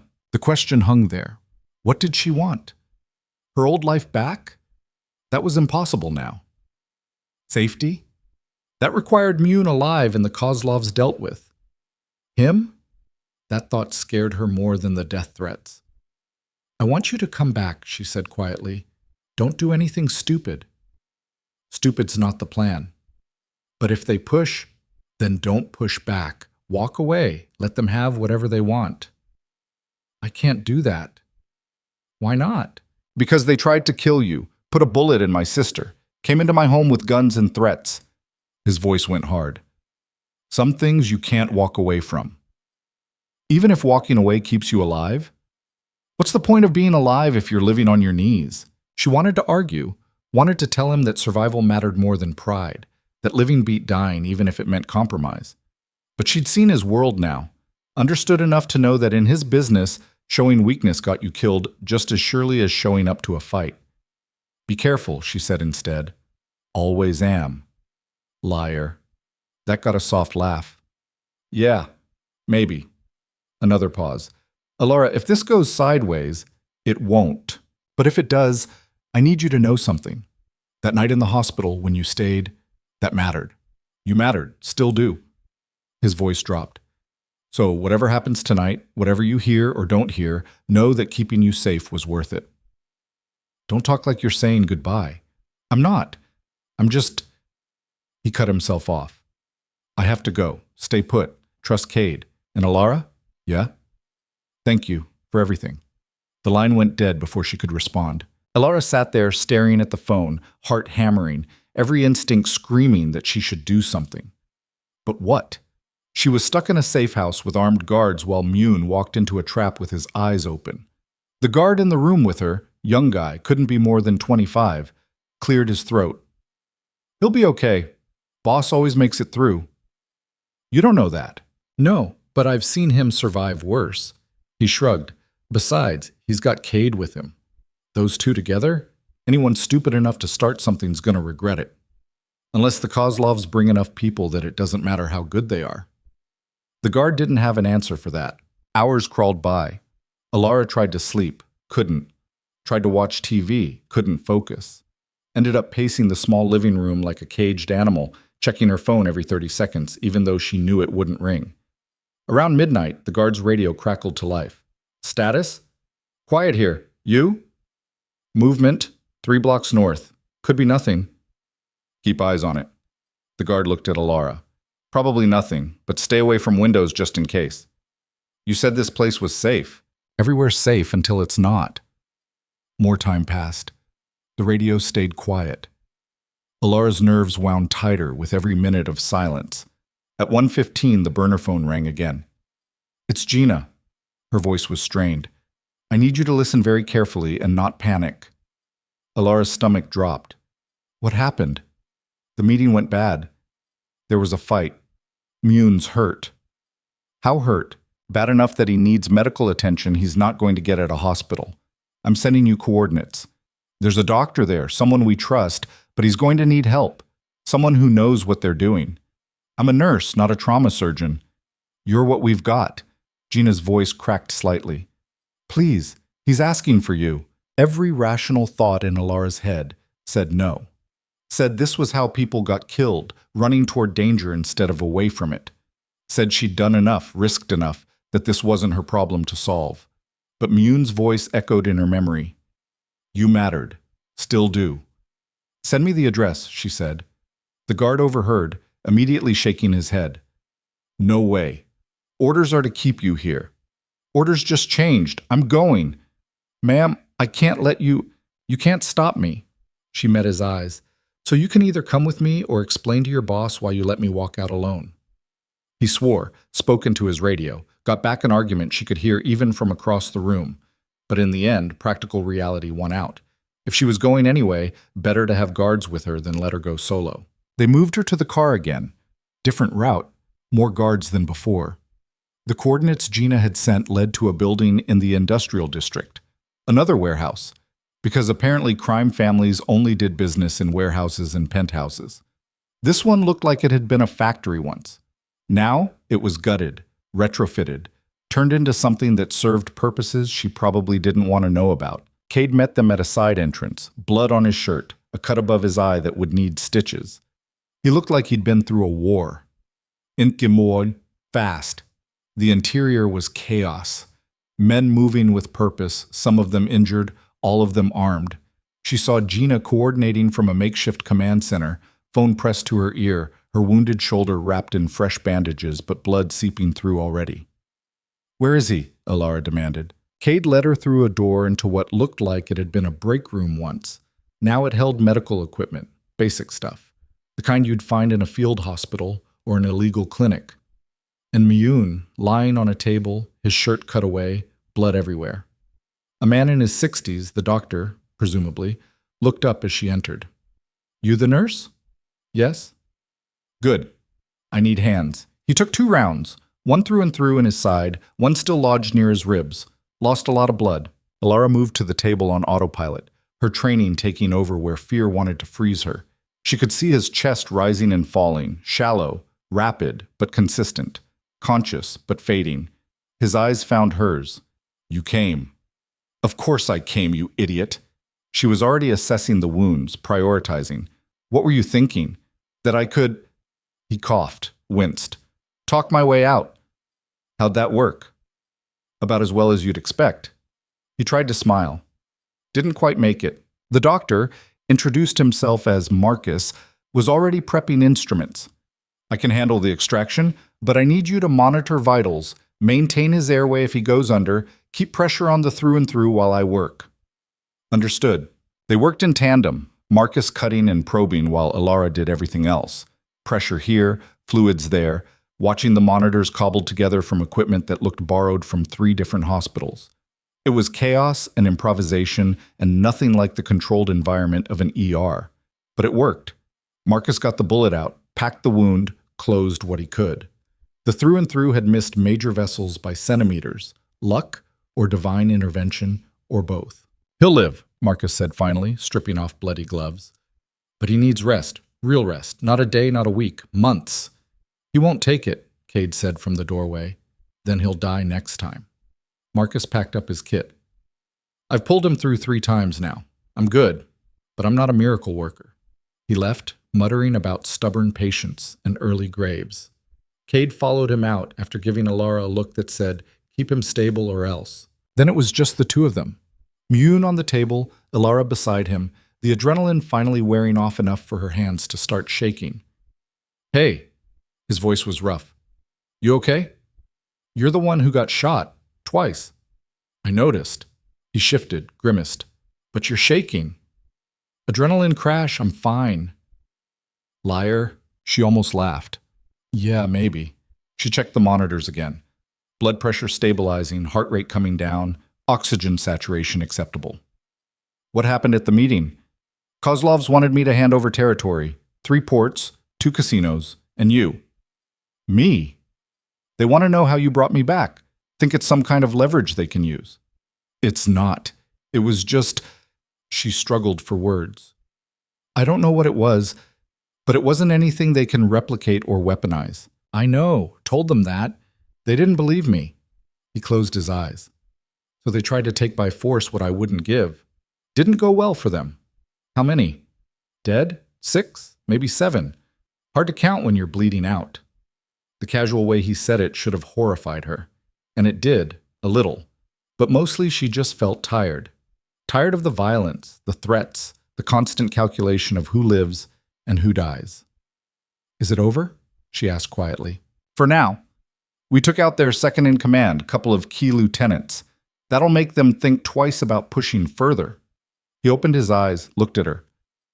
"But this kind of thing, it's never really over, just paused. So what? We do this again in 6 months, a year? You get shot, I patch you up, rinse and repeat until one of us runs out of luck?" "No." He tried to sit up, failed, settled for grabbing her hand instead. "No, that's not... I don't want this for you." "Then what do you want?" "I want you safe. I want you to have the life you should have had if you'd never walked into my room that night." His grip tightened. "And I want to be someone who deserves to be part of that life." "You can't be both. Safe means away from you. Part of your life means constant danger." "I know, that's the problem." He looked at their joined hands. "I'm trying to find a middle ground, way to protect you and keep you close. But I don't know if that exists." "It doesn't." She said it gently, but firmly. "Your world and mine, they don't overlap. Not safely." "Then I'll change my world." "You can't just watch me." There was steel under the exhaustion. "I'm done with this. The constant fighting, the paranoia, the bodies. I've got enough money to last 3 lifetimes, enough legitimate businesses to walk away from the illegal ones. I can get out. The Kozlovs won't let you. The Kozlovs are going to be busy rebuilding for the next year. By the time they're ready to move again, I'll be gone. Disappeared. Just another businessman who retired early. He paused. And if you want, if you'd even consider it, you could disappear with me. Alara stared at him. You're asking me to run away with you. I'm asking you to give me a chance to see if we could build something together. Something normal. There's nothing normal about this situation. I know, but maybe we could find normal, or something close enough. His eyes searched her face. You made me want to live, Alara. Not just survive, not just fight. Actually live. That's worth more than any empire. You barely know me. I know enough. I know you stayed when you could have left. Came back when it would have been safer to run. Held my hand in the dark when I was dying. His voice dropped. I know that in the worst moment of my life, you were there, and I want you there for the good moments too. She wanted to say yes, wanted it so badly it scared her, but wanting and doing were different things. Ask me again in a month, she said finally, when you're healed, when the Kozlovs have backed off, when we can both think clearly without bullets and blood and crisis decisions. She squeezed his hand. If you still want this, want me. When things are calm, then we'll talk. And if I don't make it to calm, then you were right that I mattered, and I was right to try. She stood, checking the IV line one last time. But right now, you need rest, real rest, so sleep. Stay with me? I'm not going anywhere. She settled into the chair beside the table, still holding his hand, watching his breathing even out as exhaustion and medication pulled him under. Around them, the warehouse was quieting, crisis mode shifting to recovery mode, guards taking positions, someone brewing coffee that smelled like motor oil. Kate appeared in the doorway, looking marginally less like death. Gina wants to talk to you. I'm not leaving him. She's right outside. Gina entered before Alara could respond, moving carefully, her wounded shoulder held at an angle that suggested it hurt worse than she was letting on. Thank you, Gina said simply, for coming, for helping. He would have done the same for me. Yes, he would. That's the problem. She sat down on a crate, wincing. He's going to ask you to stay, to be part of this. His life. He already did. And what did you say? That I'd think about it. Gina studied her with those sharp eyes that seemed to see everything. You care about him. It wasn't a question, but Alara answered anyway. Yes. Enough to walk away from everything you know, your career, your life, your identity? I don't know yet. Fair answer. Gina leaned back, tired. I told you before. This life burns people up. And I meant it. But I also see the way he looks at you. The way he came back fighting because he knew you were in danger. She paused. Maybe you're worth burning for. Maybe you're the thing that makes all this worth it. Or maybe I'm just a reminder of the person he wants to be instead of the person he is. Maybe, but I don't think so. Gina stood carefully. Whatever you decide, you should know. We'll protect you either way.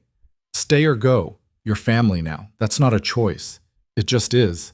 She left, leaving Alara alone again with a sleeping crime lord who'd offered her the world and asked for nothing but a chance. The dawn came slowly, light creeping through high windows, painting everything in shades of gray and gold. Mune slept through it, his vital signs steady, his breathing deep. Healing despite everything. Alara watched the sunrise and thought about choices, about the life she'd had and the life being offered, about what it meant to save someone and whether that created an obligation or just a connection. She didn't have answers yet, but for the first time since walking into that penthouse suite, she felt like maybe, just maybe, she didn't need them right away. Sometimes you just had to sit with the questions and hold someone's hand in the dark. 3 weeks passed before Mune could walk without wincing. Alara watched him heal in stages, first just breathing without pain, then sitting up, then short walks around the warehouse that had become their temporary home. Marcus came every other day, checking wounds, changing dressings, muttering about patients who didn't follow orders. You're pushing too hard, Alara told him on day 18, watching him try to do push-ups and fail spectacularly. I'm fine. You're stubborn. There's a difference. He collapsed back onto the mat, breathing hard. I need to be ready. For what? Whatever comes next. But nothing came. The Kozlovs stayed quiet, reorganizing according to the intelligence Cade brought back from the streets, licking their wounds, planning their next move, probably, but not making it yet. The silence felt dangerous, like the pause before thunder. Ilara had fallen into a rhythm she hadn't planned on. Days spent helping Marcus with Myoun's care, nights in a small room upstairs where she could hear the city through thin walls and pretend this was temporary. Her hospital had called twice, left voicemails about her leave status. She hadn't called back. Her landlord had left a message about next month's rent. She'd ignored that too. Her old life was still there, waiting. But every day she didn't return to it, the distance grew. On the morning of day 22, Gina called a meeting. They gathered in what had been an office, Myoun still moving carefully, Cade looking like he hadn't slept in a week, and 3 men Ilara didn't recognize but who carried themselves like people used to violence. We've got confirmation, Gina said, pulling up photos on a laptop. The Kozlovs are planning something big. Import deal, 3 weeks from now. Weapons shipment coming through the South Docks. If we intercept it, we cripple their operation for the next year. Or we start a war we're not ready to finish, one of the men said. We're already in a war. This just ends it faster. Myoun leaned forward, studying the photos. What's the security? Heavy. 20 men minimum, maybe more. They know we'll be watching. So it's a trap. Probably, but the shipment's real. If we can take it, we won't. Myoun sat back. We're not hitting it. The room went silent. Boss, Cade started. I said no. We're not escalating this. Gina's eyes narrowed. Since when do you back down from a fight? Since I decided I'm tired of fighting. Myoun looked around the room. We hit that shipment, we kill 20 of theirs, they kill 20 of ours. Then what? We do it again and again until there's nobody left? Until we win. There's no winning this, just different degrees of losing. He stood, ignoring the pain it caused. I'm out. Effective immediately. The silence that followed was absolute. You're what? Gina's voice was dangerously quiet. I'm leaving the business, all of it. The territory, the operations, the constant war. I'm done. You can't just walk away. Watch me. He met her eyes. I've got enough legitimate holdings to live comfortably. Everything else, divide it up, sell it off, and hand it to whoever you want. I don't care. I'm out. The Kozlovs will see it as weakness. They'll push harder. Let them. They can have it all if they want it that badly. He moved toward the door. I'm not dying for territory I don't even care about anymore. Cade stepped in front of him. You're serious. Completely. What about us? Your people? You'll be fine. Gina's a better strategist than I ever was. Follow her lead. He paused. Or don't. Find something else. Live a life that doesn't involve checking corners and sleeping with guns. He walked out.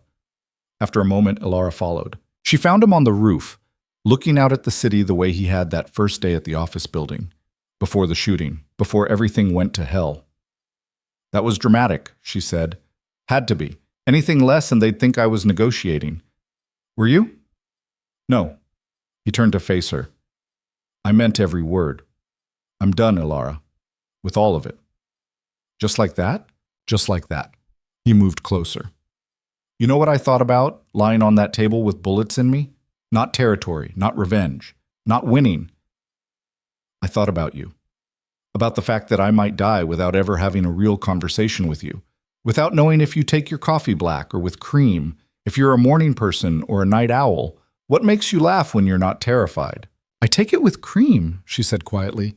I hate mornings, and bad jokes make me laugh even when I don't want them to. See? That's more important than any empire. Your sister's going to kill you. She'll get over it, eventually. He paused. I meant what I said, about leaving, building something different. But I need to know if you'd even consider it, because walking away from this world is hard. Walking away alone is harder. Ilara looked out at the city, thinking about the question he'd asked and the answer she'd been avoiding. She'd had 3 weeks to think. 3 weeks watching him heal, watching the violence of his world play out in strategic meetings and coded phone calls. 3 weeks seeing both who he was and who he wanted to be. I don't know if I can be what you need, she admitted. What do you think I need? Someone strong, someone who understands this life, someone who won't flinch when things get ugly. I have plenty of people like that. They're useful, but they're not you. He caught her hand. I need someone who reminds me why any of this matters, why staying alive is worth the effort, someone who sees the world as something other than territory to control or enemies to defeat. That's a lot of pressure. I know. That's why I'm giving you an out. He squeezed her hand once, then let go. If this is too much, if I'm too much, say so now. I'll set you up somewhere safe, new city, new life, everything you need, no strings, no guilt. And if I stay, then we figure it out together, both of us. No more me making decisions and expecting you to follow. Partners. The word hung between them, weighted with possibility and fear, and all the messy complications that came with choosing someone. I need to go back first, Alara said finally. To my apartment, my job. Tie up loose ends properly. Too dangerous. Maybe, but I can't just disappear. I have people who'd worry. Questions that need answering. She met his eyes. If I'm doing this, if I'm choosing you, I need to do it right. Clean break, not running away. He didn't like it. She could see the calculation in his face, the instinct to argue, to protect, to control. But then something shifted. Okay, but not alone. And not until we're sure the Kozlovs aren't watching. How do we make sure of that? We ask them. 2 days later, Mune walked into a restaurant across town. Neutral territory, expensive Italian place with white tablecloths and waiters who knew when to disappear. Alara waited in the car outside with Cade, watching through tinted windows as Mune sat down across from a man she recognized from photos. Viktor Kozlov, head of the family now that his brother was dead. This is insane, she muttered. Welcome to his world, Cade said, where insane passes for strategy. They couldn't hear what was being said, but she watched Mune's body language, relaxed, open, not the posture of someone expecting a fight. Watched Victor's responses, cautious at first, then something that might have been surprised. The meeting lasted 20 minutes. When Mune walked out, he was alone and intact. Well, Alara asked as he slid into the car. We have an understanding. I'm out, he gets my territory. In exchange, you're off limits, permanently. Just like that? Just like that? Turns out he's tired of the fighting too. Lost his brother, 3 cousins, enough men that recruitment's getting difficult. Mune buckled his seatbelt. Sometimes the best deal is the one where everyone loses a little and nobody dies. You think he'll honor it? For now. He knows I've still got enough people loyal to me that breaking the deal would cost him more than it's worth. It's not friendship, it's math. Cade pulled out into traffic. So we're really doing this, walking away. We're really doing this. Damn. Cade shook his head. Never thought I'd see the day. What'll you do? Alara asked him. Me? I don't know. Get a normal job. Security consulting, maybe. Something where the mortality rate's lower. He glanced at Mune in the rearview mirror. Unless you need me. I always need you, but not for this. You've done enough, Cade. More than enough. Time to find something that doesn't involve taking bullets for me. Taking bullets is the easy part. Finding something else to do with my life, that's harder. They drove Alara back to her apartment building the next afternoon. Daylight, multiple cars, enough security to make anyone watching think twice. Her building looked exactly the same, like she'd only been gone days instead of weeks, like her whole life hadn't imploded. I'll be right outside, Mune said. You need anything? I'm there. I know. The apartment was strange. Familiar but foreign, like visiting a museum of her old life. Mail piled under the slot. Plants dead on the windowsill. Everything exactly where she'd left it, frozen in time. She packed methodically. Clothes, photos, the jewelry box her grandmother had left her. Documents she'd need. Everything else could stay or go or burn for all she cared. The stuff wasn't what mattered. Her phone, her real phone, not the burner, had 47 missed calls and twice that many texts. She scrolled through them. Her supervisor, co-workers, a friend from nursing school asking if she was okay. Her mother, increasingly worried messages spanning 3 weeks. That one she couldn't ignore. She called. Her mother answered on the first ring. Alara? Oh, thank heavens, where have you been? I've been calling and calling. I'm okay, Mom. I'm sorry I worried you. Sorry? You disappear for weeks. I see your name in the news connected to some crime family, and all you can say is sorry? Her mother's voice cracked. What happened? Where are you? It's complicated. Then uncomplicate it. Alara sat down on her couch, trying to figure out how to explain. How to tell her mother, practical, sensible, worked 2 jobs to put her through nursing school, that she'd saved a crime lord's life and was now planning to run away with him. I met someone, she started. Someone who got you mixed up in danger? Someone who needed help, and then things got complicated, and now I'm trying to figure out what comes next. Are you safe? Yes. Are you happy? That question stopped her. Was she happy? She'd been terrified, exhausted, traumatized. But underneath all that, when she was with Mune, there was something else. Something that felt like possibility. I think I could be, she said honestly. Her mother was quiet for a long moment. Your father used to say that life's too short to play it safe. That scared me when you were little, made me want to wrap you in bubble wrap and never let anything hurt you. But you're not little anymore. No. So I'm going to ask you something, and I need you to answer honestly. This person you met, do they make you want to be better or just different? Alara thought about Mune, about the way he was trying to walk away from violence to build something new, about how he'd looked at her and seen not a miracle or a possession, but a person worth protecting. Better, she said. He makes me want to be better. Then that's enough for me. But Alara, if that ever changes, if you ever feel trapped or scared or like you've lost yourself, you call me. I don't care what's happened or how complicated it gets. You call, and I'll come get you. Understand? I understand. Good. Now, when am I meeting this person who's turned my daughter's life upside down? Alara smiled despite everything. Soon, Mom. I promise. They talked for another 20 minutes, careful conversation that danced around details, her mother asking questions Alara couldn't fully answer. But by the end, there was understanding, if not acceptance. She hung up feeling lighter. The hospital was next. She called her supervisor, arranged a meeting for the following day. Face-to-face, because some things you couldn't do over the phone. Maureen looked older than Alara remembered. Tired. When Alara walked into her office, there was relief in her expression mixed with something harder. You're alive.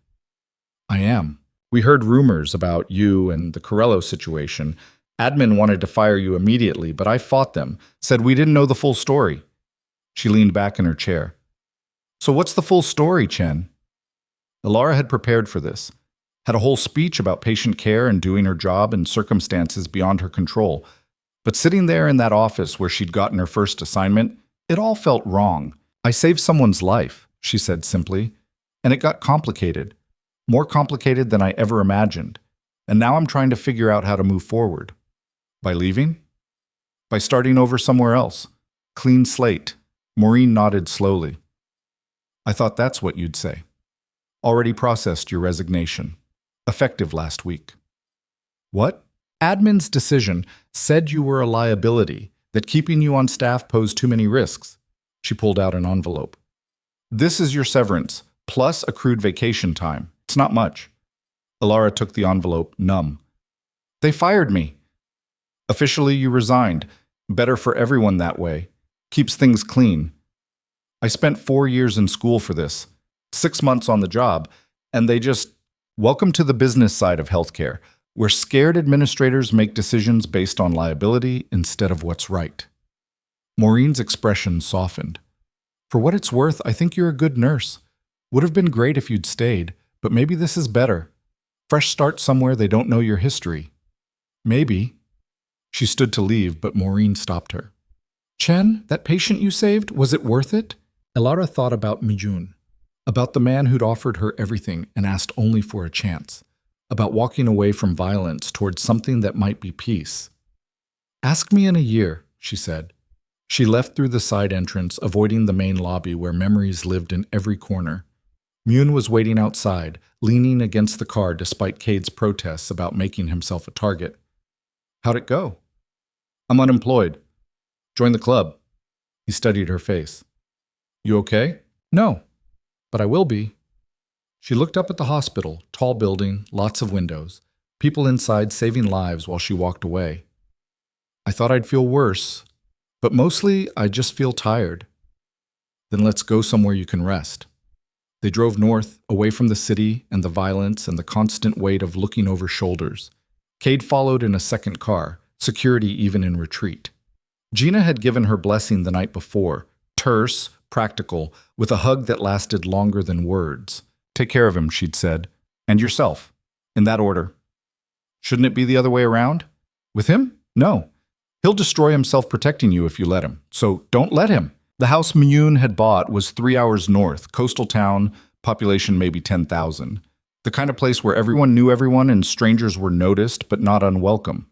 The house itself sat on a cliff overlooking the ocean, modern and clean with windows that framed the water like living paintings. This is temporary, he said as they pulled up, until we figure out where we actually want to be. It's beautiful. It's safe. That's what matters right now. They spent the first week just existing. No plans, no strategy, no crisis to manage. Alara read books she'd been meaning to get to for years. Miyun learned to cook, badly, with results that ranged from edible to disaster. They walked on the beach every evening, watched the sunset, talked about everything except the life they'd left behind. Cade stayed for 3 days, then headed back to the city. Someone needs to make sure your sister doesn't start World War III, he said. Plus this quiet living thing? Not for me. Stay in touch, Miyun said, always. They watched him drive away, and Alara realized they were truly alone for the first time. No guards, no crisis, just two people trying to figure out if what they had in the chaos could survive peace. Scared? Miyun asked. Terrified. Me too. But scared didn't mean wrong. They fell into rhythms. Morning coffee on the deck. Afternoons where he worked remotely on legitimate business deals while she researched nursing programs in nearby cities. Evenings cooking together, getting better at it slowly. Nights when the nightmares came, his more than hers, and they learned how to pull each other back from the edge. It wasn't perfect. They fought about stupid things, dishes, grocery lists, whose turn it was to deal with the property manager. They fought about serious things too, his tendency to make decisions without consulting her habit of shutting down when overwhelmed. Learning each other in peacetime was harder than surviving together in war. But they kept trying. 2 months in, over breakfast, Miyun asked the question that had been hanging between them. What do you want, Alara? Long term? If you could have anything. She thought about it. About the girl who'd walked into a hospital suite and the woman she was becoming. About all the versions of herself she'd imagined and the one she was actually living. I want to help people, she said finally. That part hasn't changed, but maybe not in a hospital. Maybe something smaller, a clinic. Somewhere people who can't afford regular care can come. Make a difference without the politics and liability and administrative nonsense. We could do that. We? I've got resources. You've got the knowledge. We could build something together. That's not a small project. Good. I'm tired of small. He reached across the table, took her hand. I spent years building an empire that hurt people. Let me spend the rest of my life building something that helps them. It won't erase what you did before. I know, but maybe it'll balance the scales a little. They started planning that afternoon. Found a building in town, old medical office, closed for 2 years, perfect bones underneath the neglect. Hired contractors, filed paperwork. Alara went back to school for certifications she'd need. Miyun threw himself into the logistics with the same focus he'd once given to territory disputes. 6 months after leaving the city, they opened the doors to their clinic. Free care for anyone who needed it, funded by Miyun's legitimate businesses and donations from people who didn't ask questions. Alara worked intake while they interviewed doctors. Slowly, carefully, they built something real. People came. At first a trickle, suspicious of free care, wondering about the catch. But word spread. The young nurse who actually listened. The clinic that didn't turn anyone away. By month 3, they were seeing 50 patients a week. By month 6, they'd hired 2 more nurses and a part-time doctor. It wasn't glamorous. The hours were long. The cases sometimes heartbreaking. The money always tight, despite Miyun's backing. But it was theirs, built on something other than violence and fear. One evening, closing up after a particularly brutal day, 3 kids with untreated infections, an elderly man with diabetes who'd been rationing insulin, Elara found Mjun sitting in the waiting room. "Rough day?" he asked. "They're all rough, that's the point." She sat beside him. "We can't save everyone." "No, but we can save some. That's more than we were doing before." "Is it enough? Is it enough for you?" She thought about the mother who'd cried thanking them for treating her daughter's ear infection, about the teenager they'd connected with mental health services, about all the small victories that added up to something bigger. "Yeah," she said, "it's enough." He pulled a small box from his pocket. Elara's heart stopped. "What's that?" "Open it and find out." Inside was a ring, simple, elegant, a single stone that caught the light. "I know this is fast," Mjun said. "I know we've only been doing this, us, for 6 months. I know there are probably rules about how long you're supposed to wait before asking someone to legally bind themselves to an ex-crime lord with anger issues and a complicated past." "Mjun, but I also know that I wake up every morning grateful you're here. That building this clinic with you makes me happier than running an empire ever did. That you're the best decision I never planned to make." He took the ring from the box.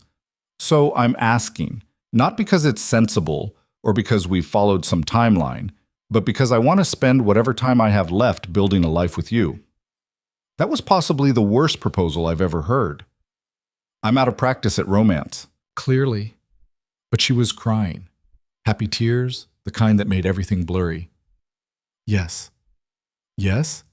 "Yes, you idiot. Of course, yes."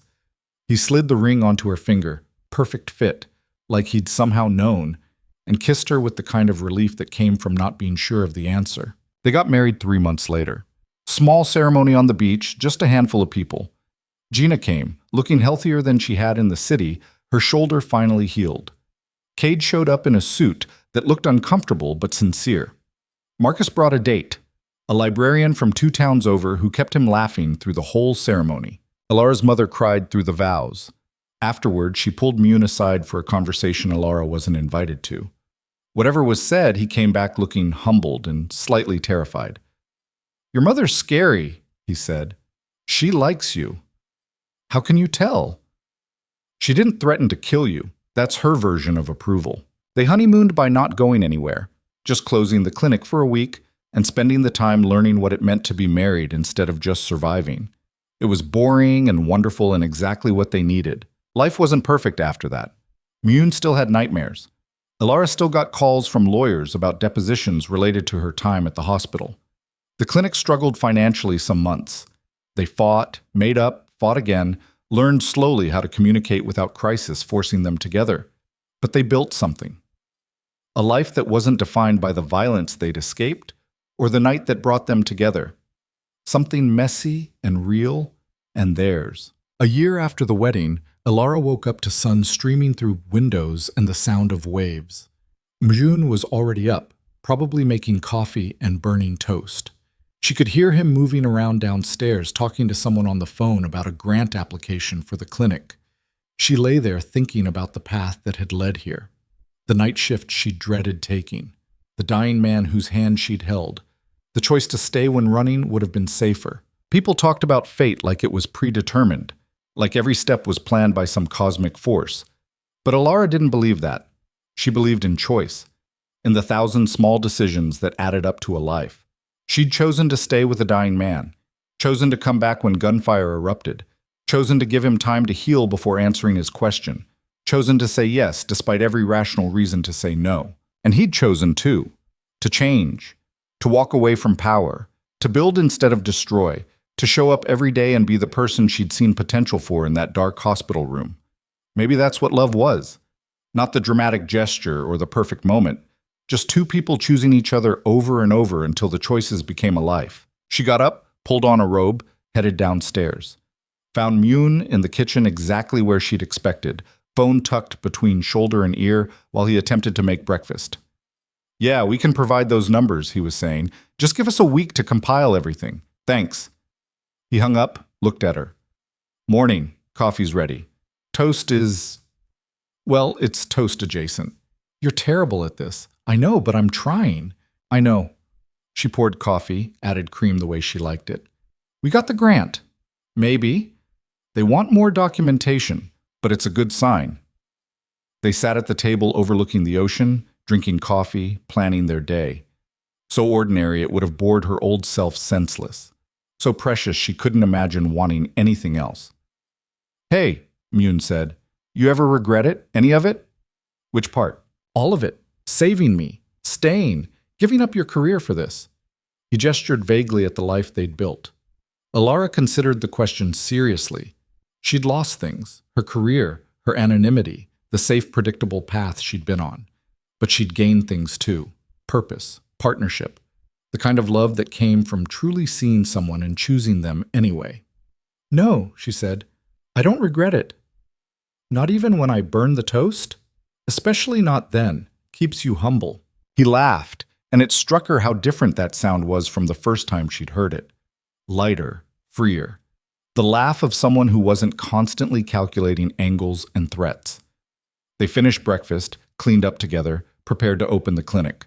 Just another day in a life they were still learning how to live. And somewhere in the city they'd left behind, the world kept turning. Territories changed hands, deals were made and broken, violence erupted and subsided in the endless cycle that would probably never stop. But they weren't part of that anymore.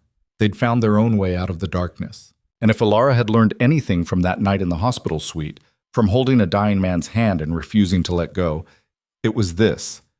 Sometimes the most powerful thing you can do is simply stay. Be present. Choose connection over safety. The rest works itself out. Or it doesn't. But either way, you're not alone in the dark. And that makes all the difference.